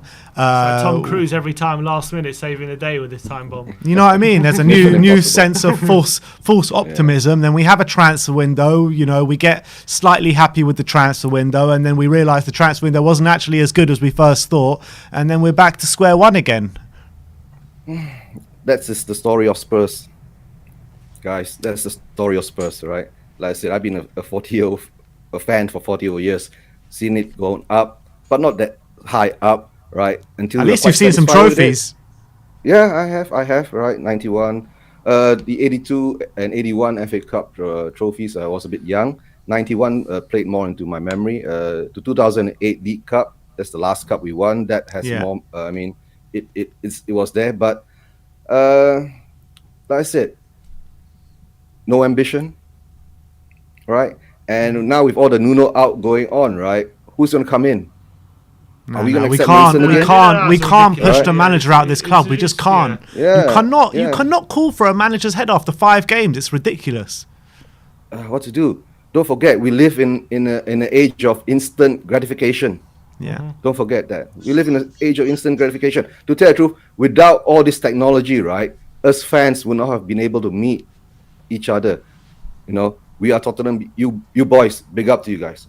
Big up, because you guys are the ones who started this, right? And you've been here for so long. And for me, like I'm from Malaysia, right? I started Spursvasion TV to try to reach out to the Asian Spurs fans, right?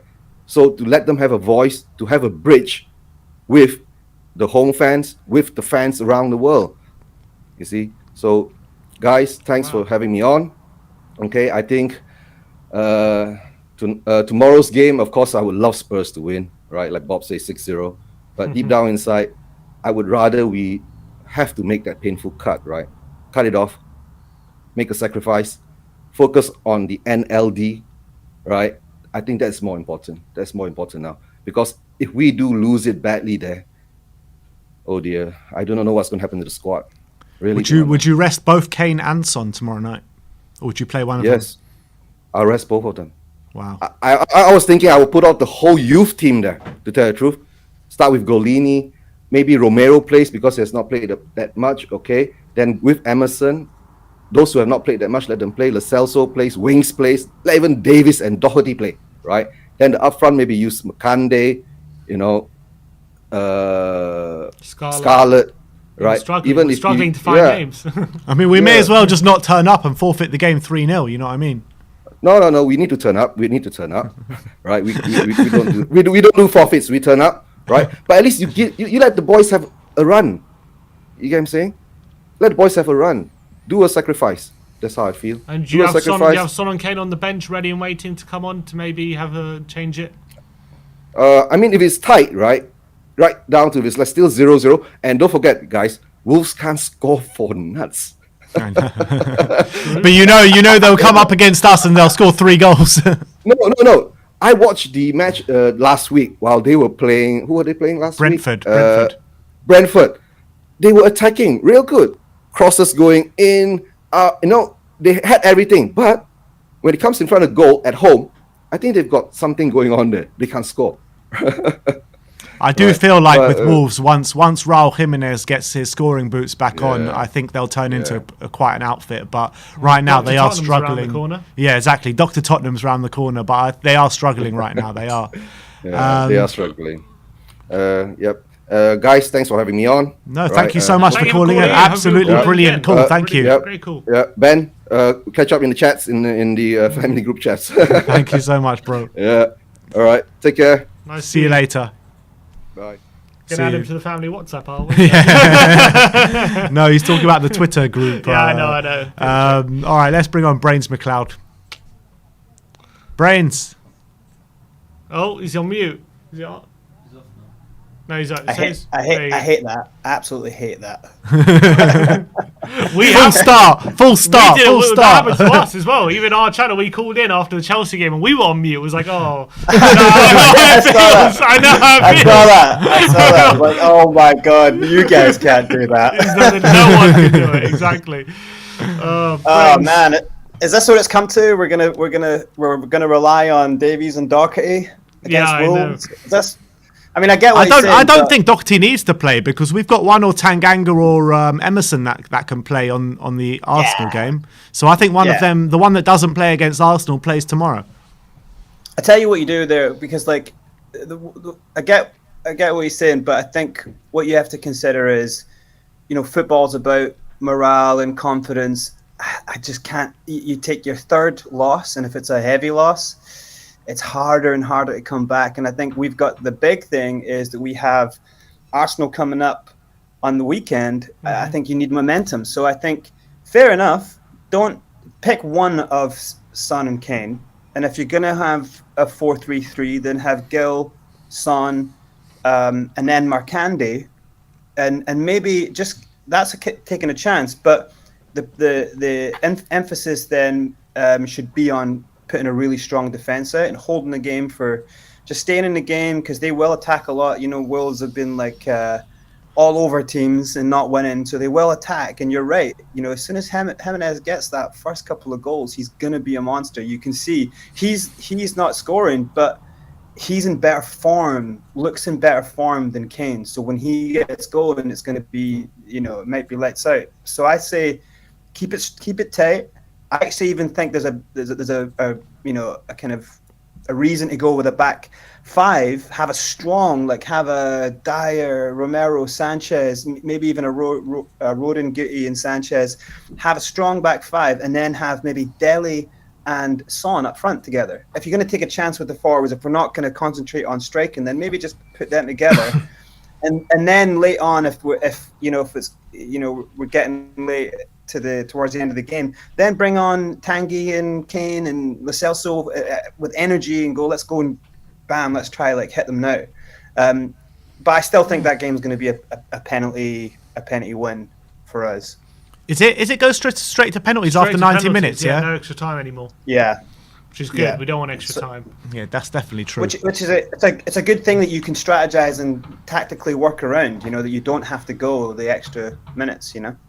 Yeah, it is good. But in terms of, as you say, Lo Celso and Tongi, they're both two players who are still struggling to like last 90 minutes and get match fitness and stuff like that. And I get the feeling maybe the more game time, the better for them, and that's why I'd think about starting them tomorrow. What do you think about that?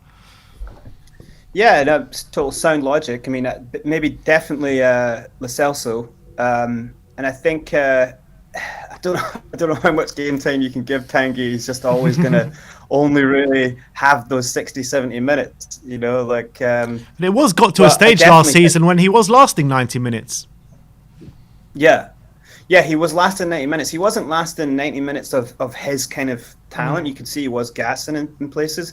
But I think it is important here and there that we do kind of get him to break through the kind of like the... Obviously, he gets a bit of anxiety and stress when he gets to his kind of gas tanks, you know, and he realizes his legs aren't working right.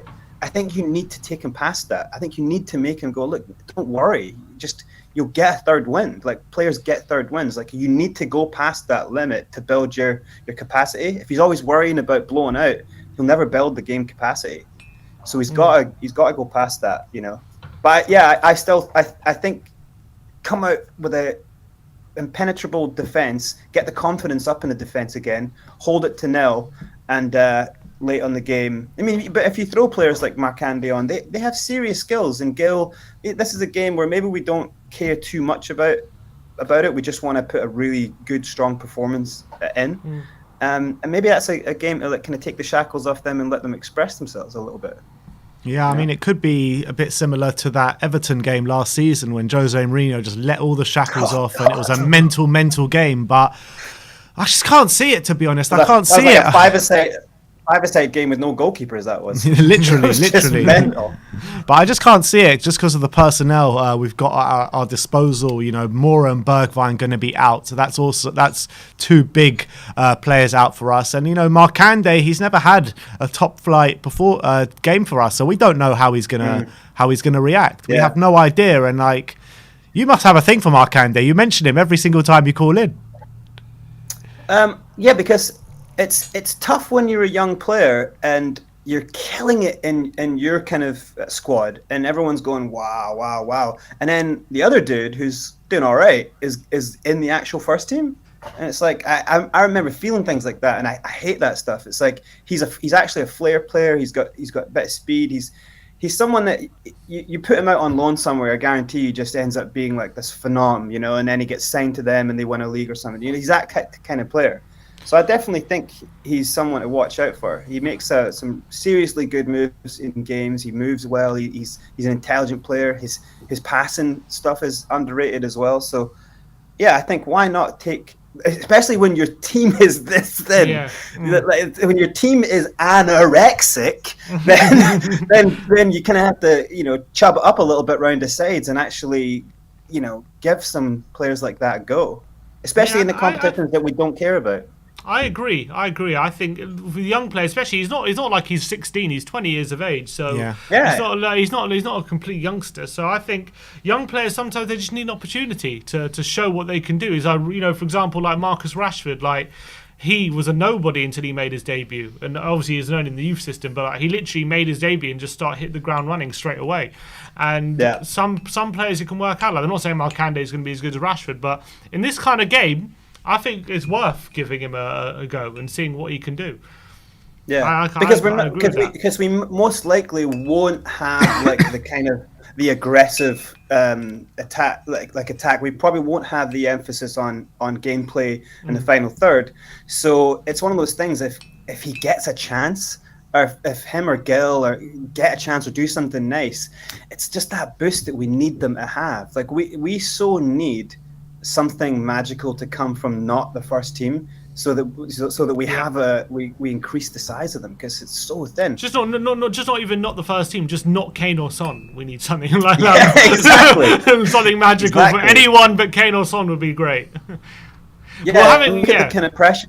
Yeah, go on. Look at the pressure now that Bergwijn and Lucas are going to be under when they come back. They're going to get rushed back. Bergwijn got rushed back. He goes off. He's on the side of the pitch with ice on his, and then he's playing. And a week later, it's like we can't. But that's desperation because we don't have anything else. We're rushing unfit players back to the game, and then we're moaning and getting angry when they get injured or when we can't play well for a long time. Mm-hmm. It's. I do feel like I was a bit harsh on Nuno, and just like. Ali Gold put some really good perspective on it just by saying like he's only had like this amount of time. Could you imagine like if Spurs fans, if we put ourselves in Nuno's position, like what would you do if you've only had your squad for a certain amount of time for like 3 weeks essentially? You've had way more games. You're having to play teams like lineups that you're not going to play if you had your full squad, and then as soon as you get them all, bang, injuries, international break, and it's like he's not detained on the pitch. He must be thinking, Jesus, like, come on. He doesn't know what tactics to do in training. In training, you need a full squad. You need every defender, you need every attacker, every midfield player to do all the drills. If you don't have that, how can you make the right substitutions? How can you make the right strategies in game when you can't test them? So it's when you think about it like that, I was being super harsh on him. It is kind of unfair.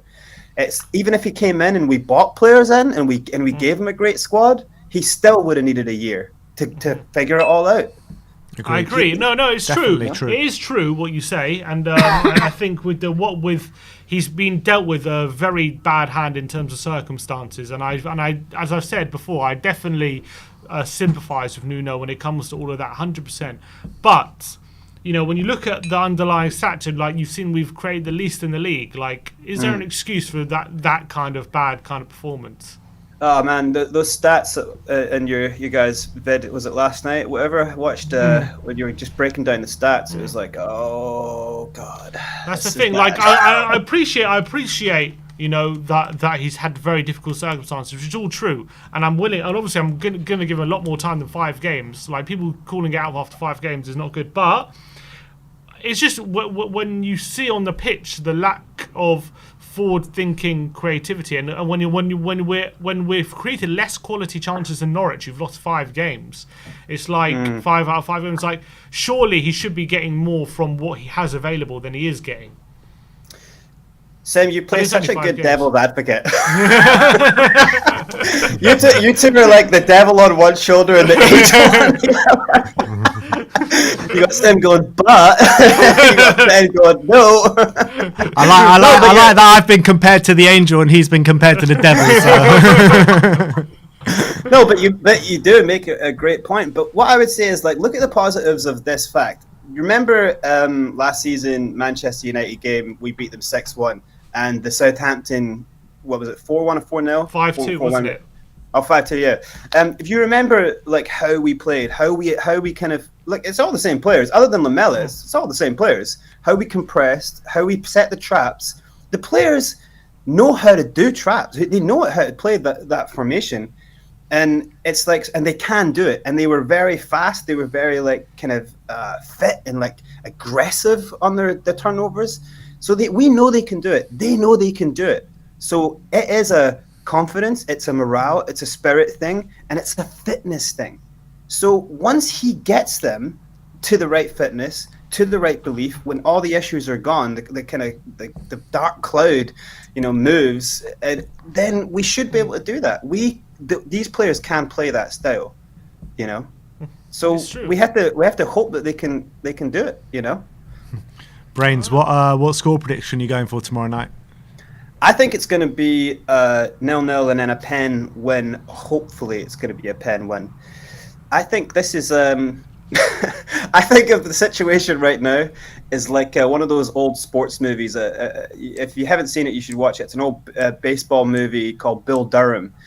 Kevin Costner actually looks like Harry Kane in the film with his hair. It's kind of faded, brush back hair. But it's like the aging star who kind of like is giving it one last chance. You've got the villain and Levy, the bald-headed, the bald-headed Bond villain. You've got the kind of quirky player who doesn't speak a word of English. We've got all that. So it's all set up. You've got the drama of Kane having to go, look, I have to get it together as a kind of leader and galvanize this team. And as soon as he does, like the Arsenal game is the perfect setup. You can see it in a movie, it's like the third act. He gives a little speech in the changing room and he galvanizes them and they go out there and they just smash them. And then that changes everything. Now, that movie is only worth watching if the turnaround happens. if that game goes wrong, it's a comedy. It's dodgeball. It's a shit show. We're talking about. We don't want that film's not selling anything. Maybe we're at Rocky 1. Maybe, who knows? All these teams always have good ending movies. Liverpool, Man City, Chelsea. All these teams have good ending movies, but Tottenham, it just doesn't happen like that. We're not. This ain't like in Shawshank. This ain't no fairy tale world. You know what I mean? All we can like. At least it's not going to be bad as Arsenal's all or nothing. That's all we can hope. Because could you imagine if they end in the bottom half or even get relegated? I think that would be the best, my favorite TV show of all time if that happened. Before even seeing it, yeah. Knowing our luck, the success in the All or Nothing documentary will be them finishing above us. That's the switch side of their movie. They'd be so super happy with that. Yeah. What do you guys? Here's a question though, like, because we fans, like the whole protest thing and what we can do and stuff. It's always a case of what can Spurs do. It's a case of like survive, like hang in for another season. But look, if Ben strutting his stuff down the high street on Sky TV isn't gonna be enough to get fans involved and galvanize the fans, then it's kind of like we have to kind of then go. We have to look at Levy and go, what? Can we even put ourselves in his situation? What is the plan here? Like from a business point. Does he really just not care? Is he just really making bad business decisions? Or is he going, all right, look, we're not going to spend. I think they did do a lot of good deals coming in, kit sponsors. There is the naming rights thing that's supposed to come. There is business happening, right? But it's like, so is he going, let's take this season, we're not going to buy. Unless we sell, we're not going to buy. We're bringing Nuno in, kind of put his arm around, do a little rebuild, but we're not going to buy it. But next season or the season after, we will then have the money to buy. And what do you think his plan is? Do you think that's it? Well, personally, I'm quite cynical, but I kind of feel like with all the concerts and boxing fights and NFL matches he's got coming through the door, with the potential money he's going to have to spend to improve the squad to get to a standard that it's going to get top four regularly, which obviously brings in big money. Is that money we're going to have to spend going to be offset by the Champions League, or is he going to have to make a loss to get us back in the Champions League, if you know what I mean? And as a risk from his point of view, thinking, I could spend all this money and we could still not get in the Champions League. So what's the point of spending it in a way? And because he's got all that money bankrolled from all these other things coming in, I think he probably thinks that spending all this money is unnecessary to get for it. That's what I kind of feel like. Because if we spend 100 million or 150 million, like how much do we get for getting in the Champions League? What was it, 100 million? So like, does he think he probably thinks at a purely business point of view, like, money in, money out, is it worth it? He probably thinks no. That's what I think. Yeah. Yeah. So are you guys thinking then, like he's a hectic capitalist corporate asshole who's using a football team to fill his pockets rather than, okay, look, well, we have these concerts to bring the money, so we reinvest maybe in the January window or after that, maybe next season, and then because. To get into the Champions League, it's not just the payment that you get. It's not just the coverage per game. It's brand exposure everywhere. It's way bigger deals that you can then bring into the club. So, for me, it makes no sense that you don't focus on having to be a team, which then makes the crime of the century being not reinvesting after they get to the final of the thing. Then they're kind of out of it the next couple of years. It's like that's the real crime.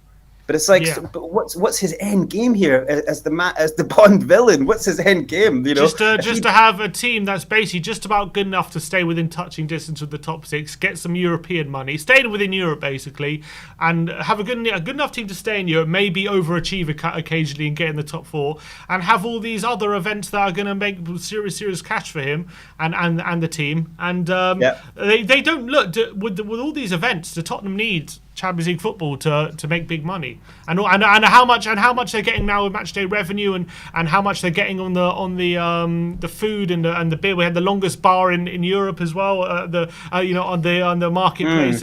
Like Tottenham have a lot of revenue coming in. We haven't even got to naming rights. Naming rights hasn't even come in yet. Like Spurs are in a very good way financially without Champions League football, and obviously Champions League football massively. I'm sure he wants it. But is he prepared to put us in? He would rather not pay and try and overachieve to get Champions League football so that we maximise the profit than pay a bigger sum of money to get there and potentially offset it with money lost. Exactly. He saw how Pochettino thrived. He saw how we were punching above our weight. That's why Poch is perfect for him. Exactly. Poch was perfect because he didn't have to spend big money to get it. He was like, oh, this is heaven. Like, what? Oh my God! Like, what the hell's going on here? I'm not spending a lot of money, and we're getting top 4 regularly. Like, this is like his wet dream. And he's going to keep trying to replicate that. Spend nothing and go big. He's going to keep trying to replicate that until it works again. Until it hits a point where we look like we're going to be dropping out of Europe altogether, and then he's like, okay, now I do need to spend a bit of money because we need to stay in touching distance with European football. Otherwise that's terrible for our brand. Which could realistically happen this year. Yeah, I'm saying we need to be a European. We need to be a team who has consistent European football, but not necessarily spend massive money to get in Champions League. We've gone from a team that have been Champions League regulars now that we don't even know if we're going to be playing in the Europa League. We're not playing Europa League. Oh, this season, but I'm saying for the foreseeable future. Yeah, exactly. It's Mike Ashley thinking. It's like you could see that kind of. It's so unfortunate over the years what's happened to Newcastle. Like they've got such a kind of emotional, strong fan base, and it's like they're a club that doesn't deserve to be in the situation they're in. And the horrifying thing is like when you look at it and you listen to that kind of confirms my thinking of like this motherfucker. This is what he's doing. Yeah. And that's the kind of. So then you think like I think it was it CK Medi, the homie from Australia, who was saying like that the only it was one of his kind of super chats. I think he was saying the only real protest that will work is an empty stadium. What do you think of that? Yeah, that's the only thing that would hit him hard. But because he's built in, that's too hard to do. That's too hard to do. How do you get empty stadiums when you've got a fan base, right? Where let's say if the core fans don't go, you're going to have people that are come all over the world, all over the country to see this brand new stadium. They're going to buy their popcorn, they're going to buy their food, they're going to go to the club shop, they're going to spend £200, and that's without the core fan base. You're going to be still making a killing. Yeah, that's what happens when you build a corporate brand. We are all like emotionally invested. We're not invested in the corporate brand. We wear the badge because it's our heart and soul. And he exhibits the brand as a fucking product line, as a merch piece, and that's the shocking thing. I mean, but Brains, it says it all when you build a football stadium like we have, and you sell this South Stand as like the stand that's supposed to create all the atmosphere. This is going to have the best atmosphere in the whole of England. Blah blah blah blah blah. But you put a massive corporate section bang in the middle to stop the atmosphere from happening. Like it shows where his key focus is. His key focus isn't on us fans; it's on the corporate fans. That's where it is. Yeah. Wow, I mean that does kind of change a lot of my thinking on it. I mean, I already hated the guy, but now I'm praying for some sort of voodoo to be done. I can't get a voodoo doll. I want to see the voodoo doll. The only problem is, Brains. The only problem is, I think you can't do voodoo on Levy. He's got no hair to get. You have to get a strand of his hair, right, to wrap around the voodoo doll. He's crypto easy. He's all right. He's thought this through, sir. Why do you think he's been untouched? Why do you think he's been untouched? You know what? Adebayor came out with that thing that he was saying that his mum put juju on him. So let's put juju on Daniel Levy. We need Adebayor's mum. That's what we need. Even that might not work because you probably need a soul for that.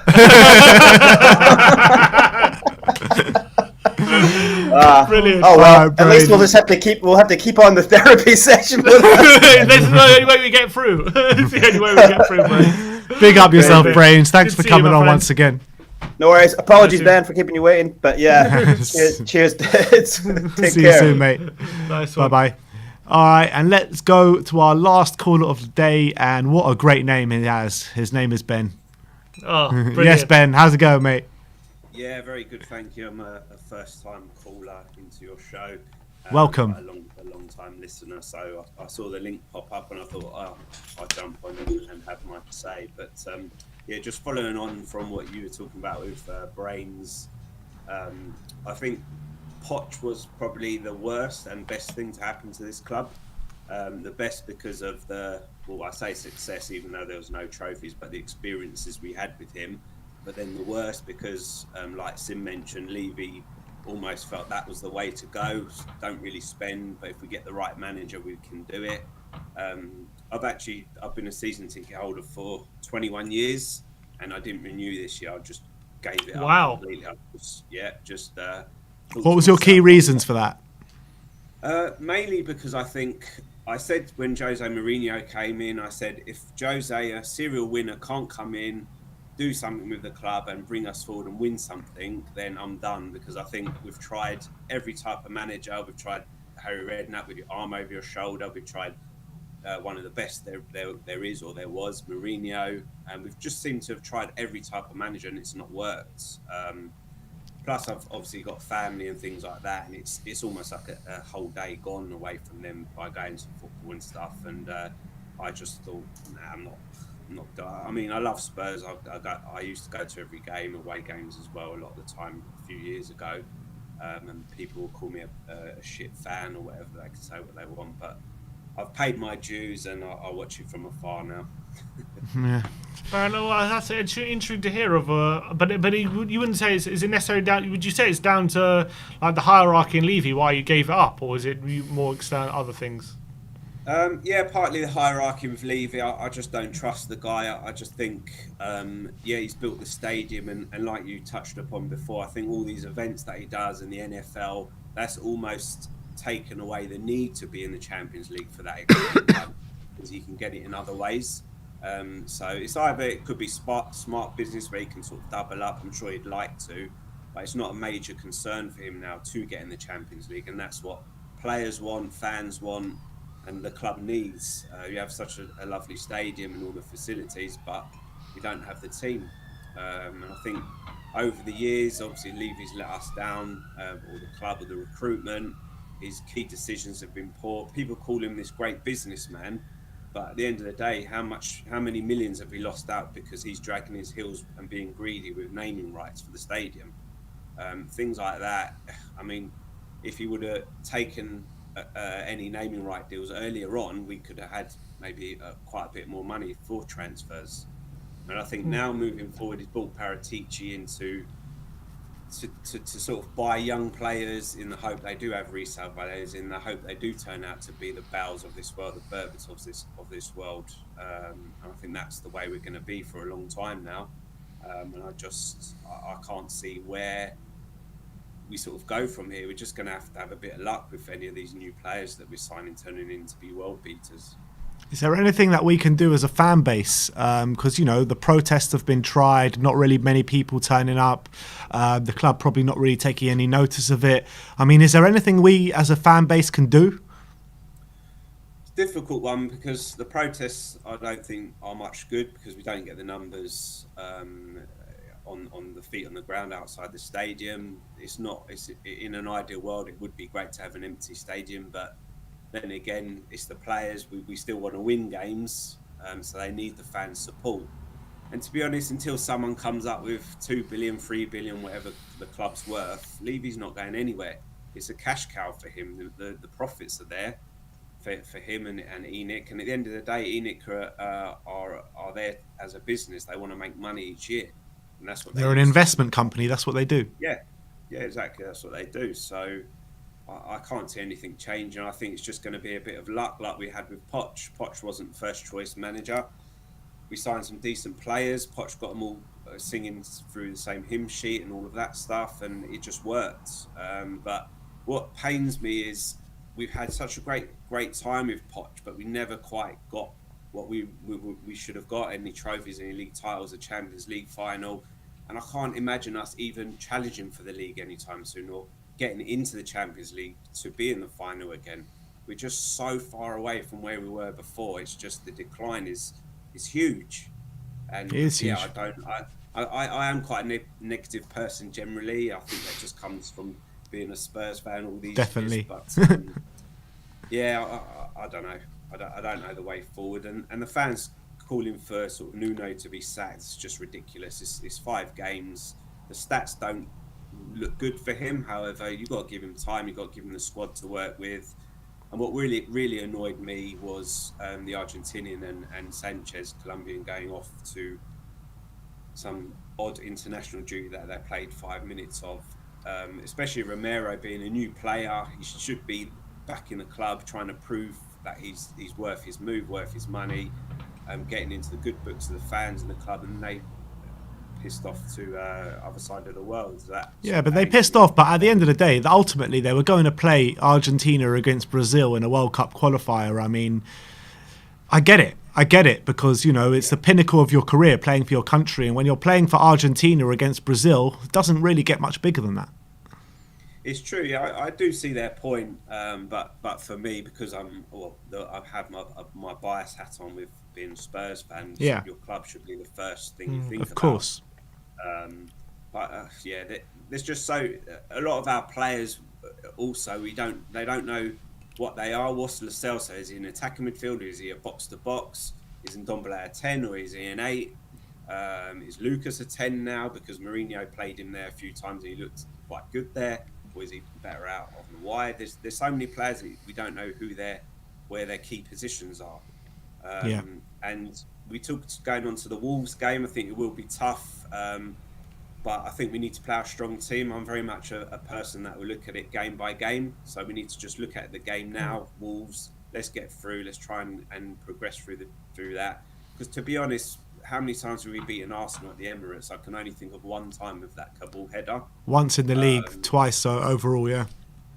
Yeah, so the chances of beating them are quite slim based on who we are, what we are now, and previous records. So I think we should just try and get Wolves, beat them, and then Arsenal comes next, and whatever will be, will be. I know. So would you play a completely full strength 11? Kane, Son, everyone. I think we have to play Kane and Son. I don't think we've got much choice. I don't know the fitness of Lucas. Bergwijn's in a protective boot, so that doesn't look too good.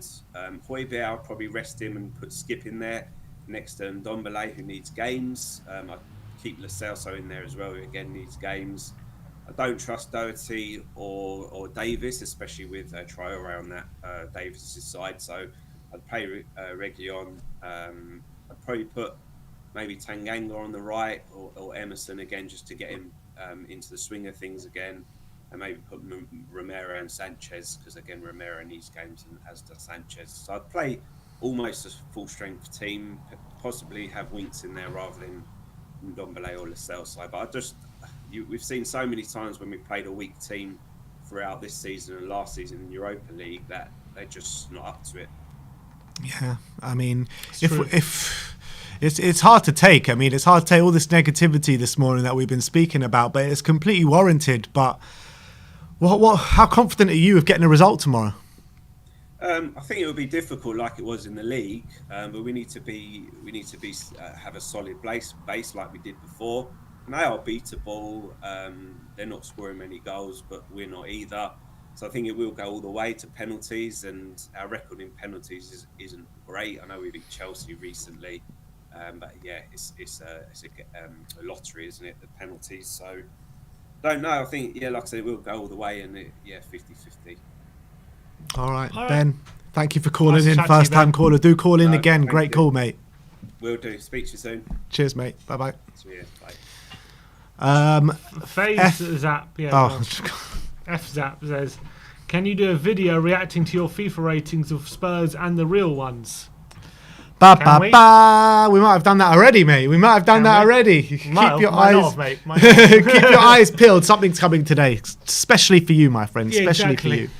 Exactly. So but yeah, That is all we have left for Good Morning Tottenham today.